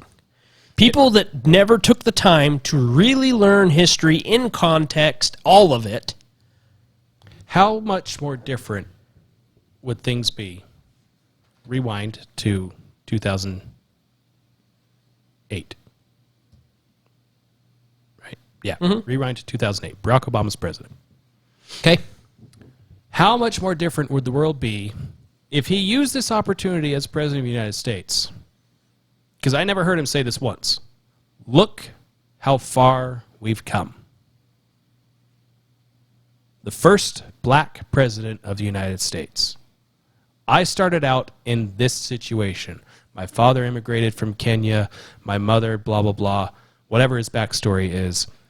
I grew up, and now I am president of the United States. You can achieve this too. This is the pinnacle, right? I didn't hear that message once from him. No. Well, and the most frustrating thing is the people that are pushing this narrative, the people that are driving this wedge and doing these things, they keep saying it's to defend the black man or to whatever. It's to end oppression, end racism, and all these different things. It's because they've been put down so much. And then you have somebody like that father that gets up in the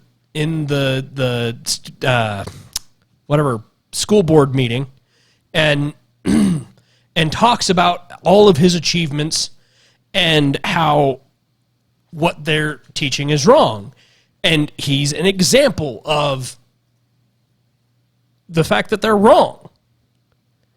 And you know what they do with that? They attack him. Because there's no way that he could do that, because that ruins their narrative. And so they have to go and disprove that he did it on his own. They have to go and disprove that he did it without oppression. They have to go and disprove that he wasn't held back, that he isn't getting paid as much as the next guy, that he isn't, all these different things. They have to go and tear him down and put him in his place. Yep. Because he stepped out of their narrative. And that is bullshit. And that makes me angry, because that is what real racism looks like. Uh-huh. It's not the jogger that nods at you in the park, because that person probably doesn't care. They probably weren't thinking anything at all. They just saw you, you made eye contact, so they nodded, and I'm jogging, and off they go. I recognize that you are also here. Yes. But what is racist is tearing a man down because he doesn't fit your perfect little story that you're spinning, because he stepped out of your control bubble. Yeah. That's racist. And that's wrong. And it needs to stop. And it's not going to until you wake up and realize that this is going on. Yeah. And I'm sure it happens on both sides. Mm-hmm. And it's why I hate both sides. I don't identify as Republican. I'm not a liberal. I'm not a Democrat. I'm not any of that crap. I'm a constitutionalist. I believe that all men are created equal and endowed by their creator with certain unalienable rights. And among those are the rights to life, liberty, and the pursuit of happiness. And it doesn't matter who you are, you should be able to come to America without a penny to your name and by yourself. And you should be able to go to night school, and you should be able to get a day job, and you should be able to succeed if you apply yourself and you try hard and you plan and you make a way for yourself to do it. But that is the key. You have to make a way for yourself to do it. And in order to do that, you got to believe in yourself. And you got to believe that you're more than this narrative bullshit that they spin. You got to believe that you're more than your color, that you're more than the neighborhood that you grew up in. You got to believe that you're more than a vote on a piece of paper, because that's all you are to them. You're a number. That's all they care about. Got to get that black vote. How about just winning people to agree with you? It's dollar signs and ballot bubbles, and that's the only thing they care about. Yeah. All of them. Republican, Democrat, doesn't matter. The only thing they care about is dollar signs and ballot bubbles. And it's bullshit, and it needs to stop. We need to get rid of them. We need to find people that are actually going to serve the people, because that's what Congress, that's what the president, that's what all of these people are supposed to be for. And everyone else that's in government needs to be fired. Their job needs to be terminated because they're not elected officials and they don't represent us and they aren't doing things that are conducive to our freedom and our ability to live the American dream. Yeah, the only real failures in life are the people that give up on themselves. If you have a dream, your American dream, everyone's American dream is different. There is no singular American dream. But your dream, if your dream is interrupted because politicians do this, that, or the other, or you get in an accident and your leg is ripped off because of that, that doesn't mean that your dream is dead. It just means there's another obstacle to achieve your dream. Now, you can choose to let that obstacle keep you away forever from ever achieving your dream, and then you can sit down and blame this person, that person, blah, blah, blah. Or you can take that challenge head on and beat against it until it yields. Because the whole immovable object, unstoppable force, eventually one gives to the other. And if you just keep giving up every time a new policy comes out, every time a politician gets reelected that shouldn't be there, whatever, then you just allow the same thing to continue to happen. But if you keep going, you keep hitting, you keep pushing forward in life, you not only will you achieve your dreams, you'll start to make the world a better place. Because the more people that actually achieve their wholesome dreams, there's a difference. There is a difference. The more people that achieve their wholesome dreams, the better off the world will be. And capitalism, which is what Marx doesn't like, Marxism is against capitalism specifically. The more capitalism thrives, the more free you become. Because Karl Marx started writing all of his stuff not with the feudal lords and the monarchies and the tyrants. No. He started writing all his stuff when the Industrial Revolution came around. The Industrial Revolution got rid of the need of slave labor. And the Industrial Revolution made it so not as many people needed to be farmers. More people could be artists. More people could be actors. To the point where now you live in a society where you can sit in your living room and explore the world while eating whatever food you want to eat because it's delivered to your door. This is the greatest time in society, especially in America. And you're going to throw it all away because someone did something or didn't do something and you think it's racist. Well, LeBron James is probably the highest paid black man in sports history, and he hates the United States. That gave him that opportunity, that allowed him to become the wealthiest black man in sport history. And he acts like a baby when he loses the game. And he's not even the best. No, he's not even close to the best. Not even remotely. But yeah, when he loses a game, he acts like a baby, and then he cries to China and tells the U.S. how terrible they are. Then move to China. Yeah. Take your American money that you made in America playing basketball and go live somewhere else. Yeah. There's another story of a Olympic athlete that said that she hopes she wins a medal so she can burn the American flag on the podium. No, you're not representing the U.S. Bye, sweetheart. Free speech? Yeah, it is free speech. Isn't that the trans one? No, it was a different lady. Is it a different one? BMX. Oh, okay. Yeah. It's free speech. It is free speech. However, at the Olympics, you represent the United States.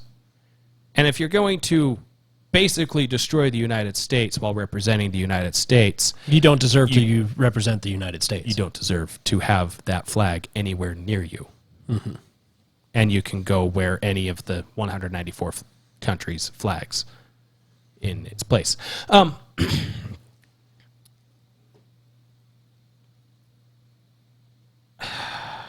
do this next time. I pulled up Ballotpedia for election stuff, but we'll do it next time because we gone long, and it starts to drift away into another rabbit hole. Yeah, that's a completely different rabbit hole. But yeah, the time for fence sitting is over. Well, I don't want. If you're sitting on the fence, the progressive mob is going to mow you over, and you either get absorbed in them or destroyed by them. The conservative side needs to throw up their frickin' shields and hold the line and push back. Find the hill. Yeah. And it's not the smallest hill Find the biggest hill and hold the line and push back. This is why abortion is where it's at right now, because way back when with Roe v. Wade, before I could even have any kind of say in any of this stuff, it's just safe, legal, and rare. That's safe, legal, rare. Oh, well, if it's just safe, legal, rare, then okay. Fast forward to now. Well, if the baby's being pushed out, you can still abort it. 15 weeks. Seriously? Like, stop. Where do you draw the line? Yeah. Where's the line? It's okay to kill it right before it's born, but not right after it's born. And yeah. And yeah, but racism as a whole is gone. It's gone in the US. Yeah, but we still have slavery. There's worse slavery going on right now. Kids are being enslaved for sexual reasons every day. Yeah, if you want to battle real slavery, there's sex slavery, there's actual slavery in other countries all over the world. They still have slavery. It's a real thing that still exists, not here. Unfortunately, the sex slavery thing is here. Yes, that one is here, and it needs to be dealt with. It needs to be gone. And I contest, as soon as that is eliminated from the U.S., things will get immediately better. Mhm. I can almost guarantee, I am willing to guarantee that if it is eradicated from the U.S., sex slavery, you'll see a boom in economic prosperity. Mm-hmm. I guarantee that would happen. Yeah. But, you know, it's all these things we've gone over.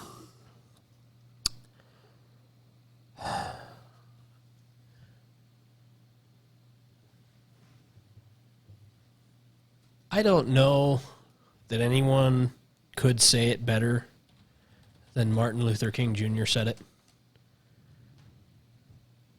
He had a dream, and it was the real American dream. It was the dream that we should all aspire to dream. A dream of equality, not equity, equality. The dream that you and I, as different as we are, as individual as we are, could achieve something great. That we could have a life worth living. And that someday everyone would be able to accept each other. And that we would be able to live side by side, and that we would be able to share each other's dreams, to be able to work together to achieve these dreams. And the more we listen to these people that just want to harp on the same old thing over and over again, they want to beat this dead horse, and they want you to think about racism constantly. They want you to be afraid of each other. They want us to not be able to talk to each other openly and honestly, because the closer we come to being together, to being united, to living and striving and dreaming together,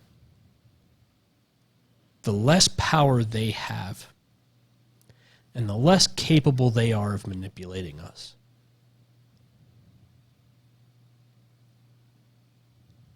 And never in the history of the world have we been closer to that dream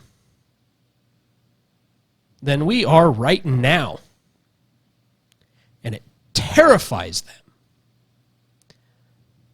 They're scared of us, of what we can accomplish. of what our lives could mean without them.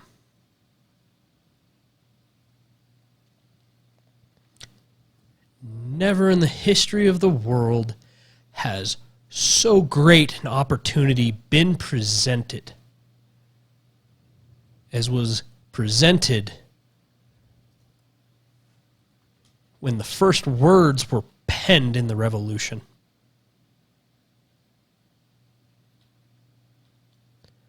No greater ideal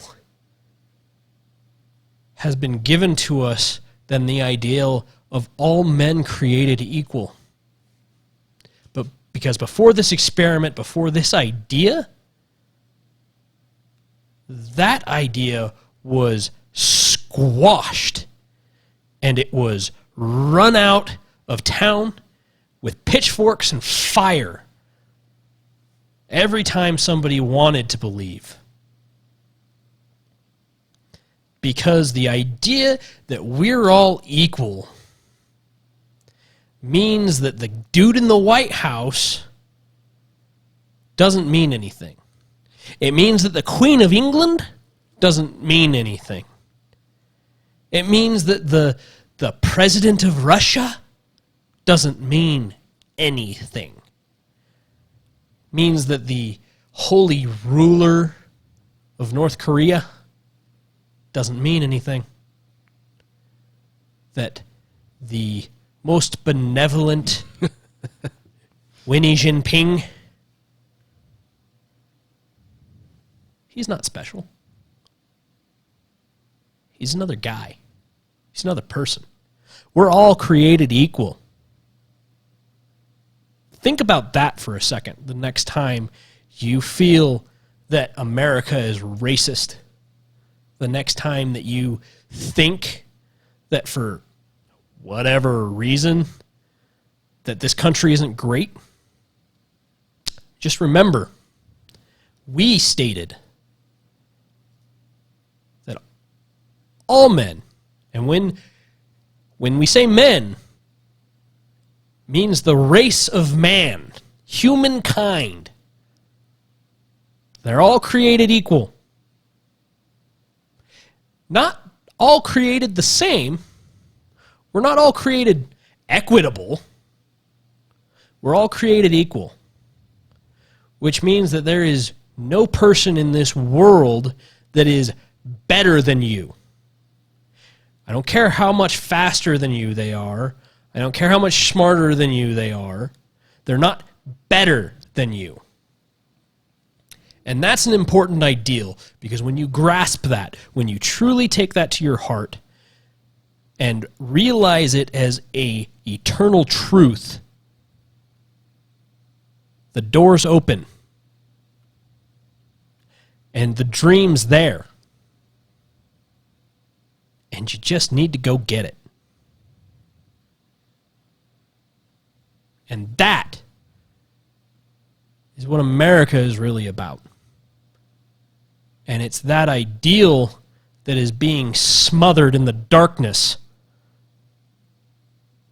by all of this vitriol,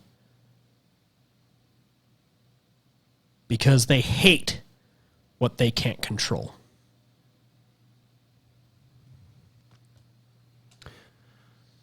It's the from Bug's Life.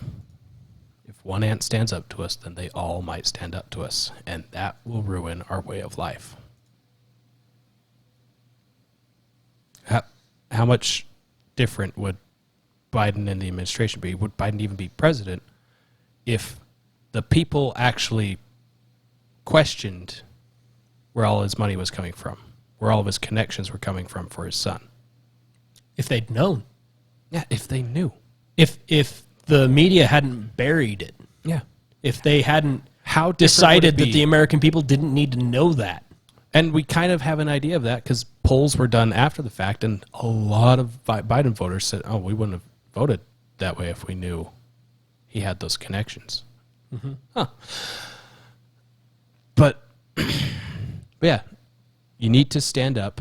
When you know something is wrong, stand up. Stop that thing. Call it out. from the Biblioteca.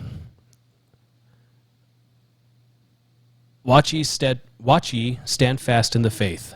Quit you like men. Be strong.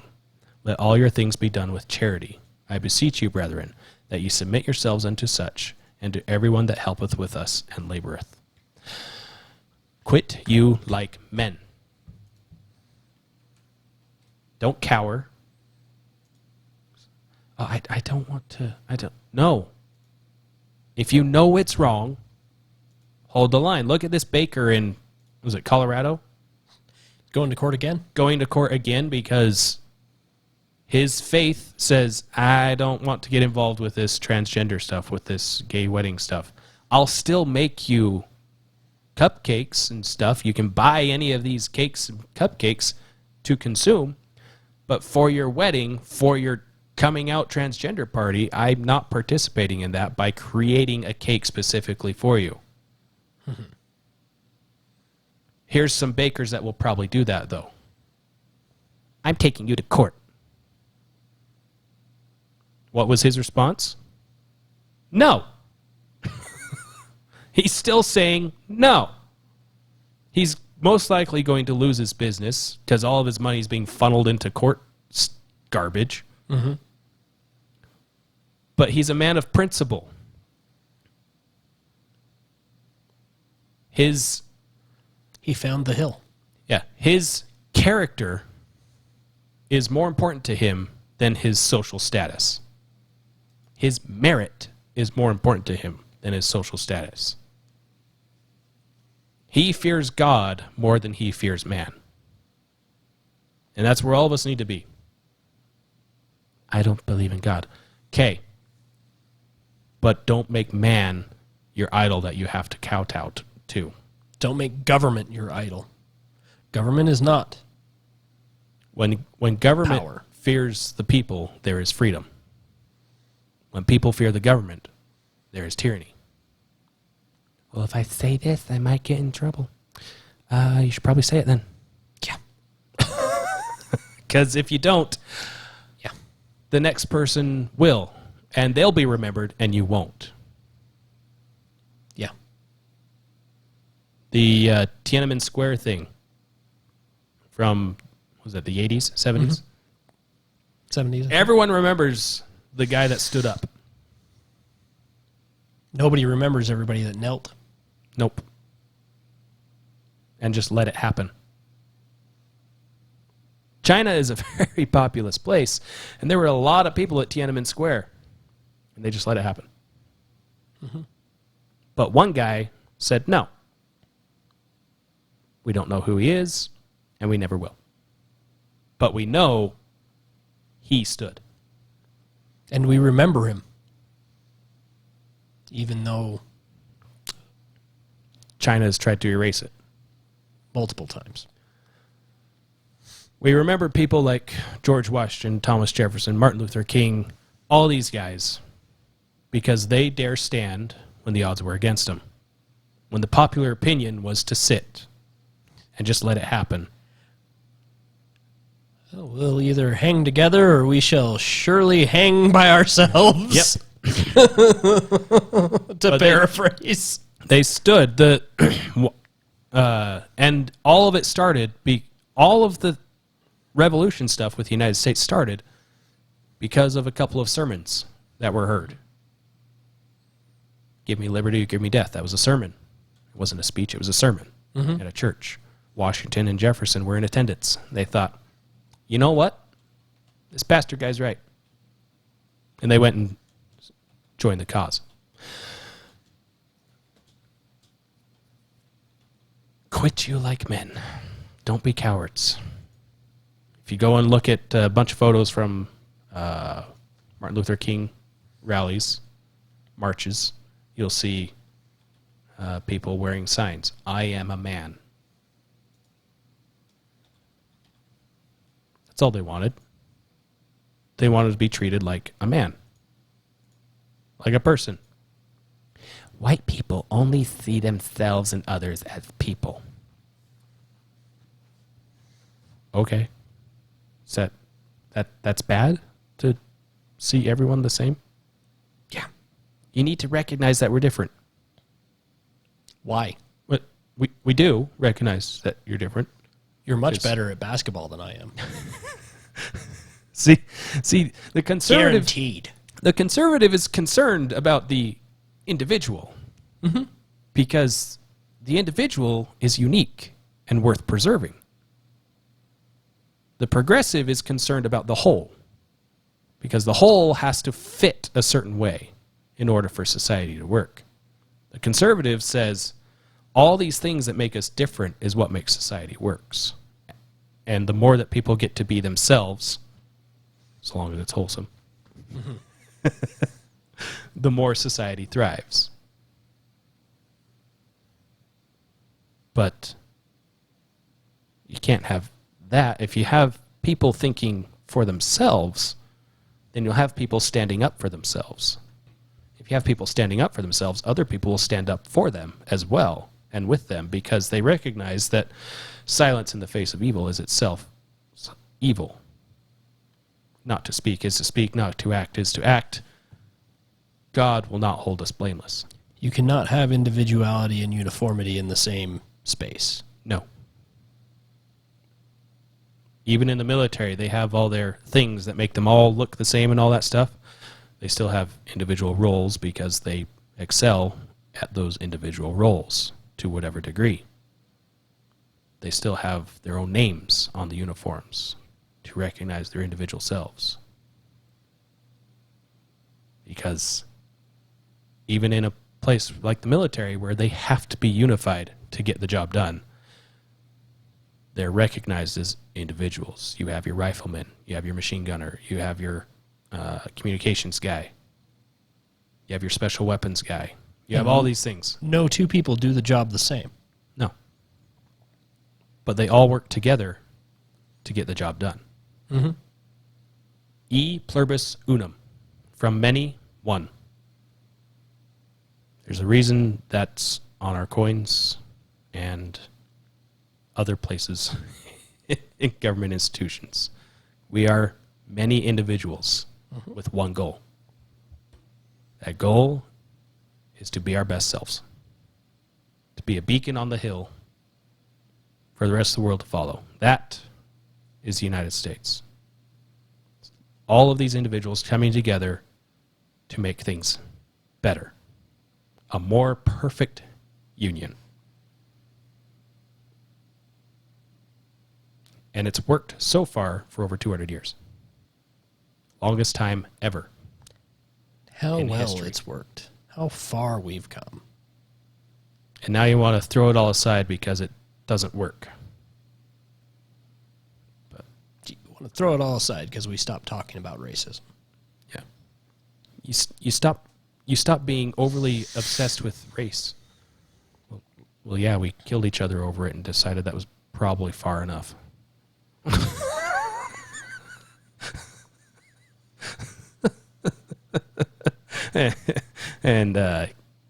And then after that, we fixed all the racists that were still in the South,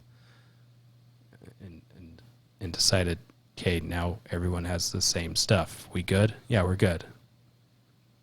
Except now we're not, because everything is too good for you. You just can't stand not having something to hate in your life. So you have to make other people hate it too.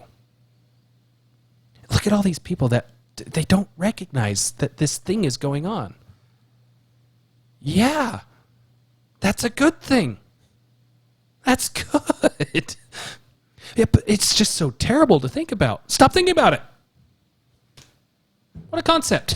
Just stop thinking about the thing that's making you angry and depressed. Find something else to focus on. Yeah. Maybe focus all of this energy you've devoted into creating a garbage theory and focus it on, hey, look at all the success of these people. Let's promote that to fix what I see as an injustice in the system. This guy has 2 medical degrees. That's cool. How did he do that? How can we replicate that in other communities where this is not happening? By teaching them to believe in themselves. What a novel idea. For teaching them basic principles of... oh, gosh. Yeah. Get... we could go on and on. We could. We could. Go on and on and on and on and on. But we have to stop because it's a long one. Yeah. It's time to call it, I think. Yep. Last thought. One more thing. It's yours. I said last thought. It's yours. Oh, last thought is mine? Last thought is yours. Oh, well. I talked for an exceedingly long time. You did. It felt great to not have my vocals strained at the end of the night. You're welcome. Figured I would take a little bit of slack for once. Yeah. It's I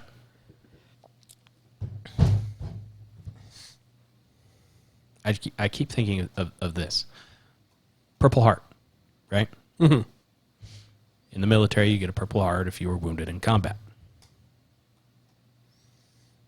If you know the history of the Purple Heart, that's kind of insulting. How dare you say this? It's something. No. The History. soldiers, Context. The soldiers that have been wounded and received purple, they deserve to be honored, whatever, in some sort of way because they were wounded, unless it's John Kerry, in sacrifice to their country, who injured himself. But the history of the Purple Heart, it was George Washington who first came up with that, and it was a badge of merit, is what it was. And what was that? Well, that was the equivalent of what we give today of a Medal of Honor.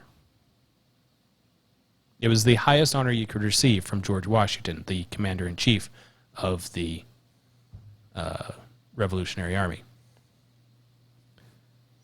And he would give that to soldiers who did things of merit, who went above and beyond the call of duty to do something better, to put others before themselves. And he gave them a badge of merit, the highest honor you could receive from George Washington. Because he wasn't allowed to give commissions or promotions in rank to recognize merit. Nope. So he came up with a way to recognize it on his own. Does the Purple Heart still have a depiction of George Washington on it? I believe it does. The Badge of Military Merit. Yep, it does still have.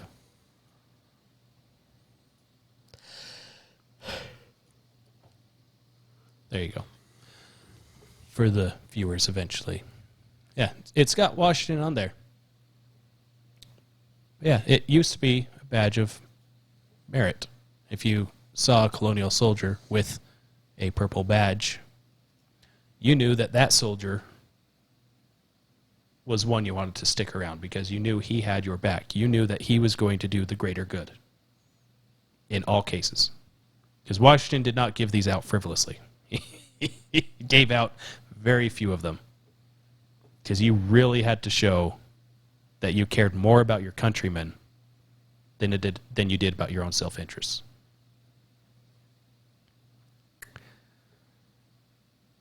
It'd be nice to bring that back. Yeah. Well, they have the Medal of Honor. That's the Congressional Medal of Honor. Congress has to do this whole paperwork, blah, blah, blah thing. So, interesting enough. There are only currently 3 verified recipients of the original Badge of Military Merit.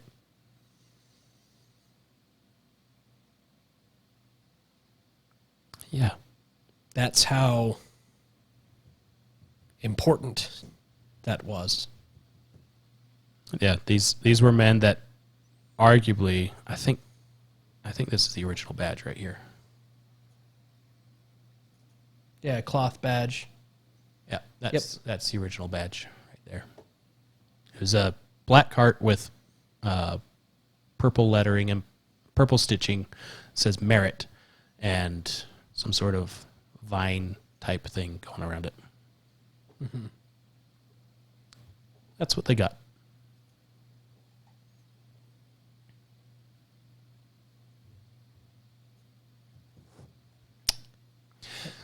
And we need more people like that because arguably the 3 known men that George Washington gave us, I don't know the history about this, but I'm willing to bet that Washington viewed these men way above himself if he was willing to give them, recognize them in this way. That they did something so extraordinary that he himself thought that they were greater than him in those moments.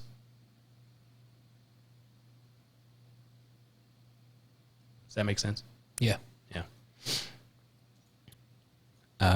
That's just based off of what I know about George Washington and his character. Yeah. Merit. Do good, be good, and the world will be better. America is great. Because America is good. Be the good. Be the good. That's it. That's all we got. That's We all will- we got for this 3 hour, 2.5 hour. We'll catch you guys next week. As usual, like, subscribe, rate, follow us, locals, blah, blah, blah. Message us. Tell us what you guys want to hear, what you guys like, what you don't. And next week we'll dive into Senate and congressional race related things because there's some interesting things. Who knows what's going to surrounding come up between that. now and then. Yeah. So, but anyway, love y'all. We'll catch you later. Bye. Bye.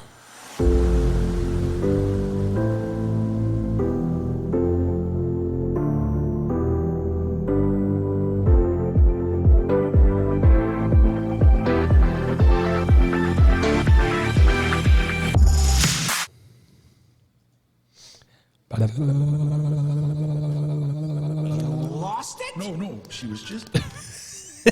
No. She was just.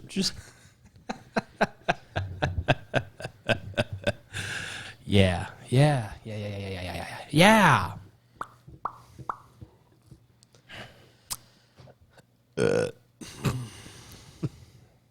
Beautiful. Simply beautiful. Well, I had to start out with something that was less disgusting than the news we have to go through.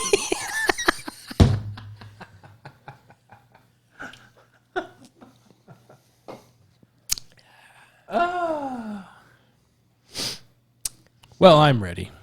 I am too. As ready as I ever will be. Like a one-legged man in a butt kicking contest. Here we go.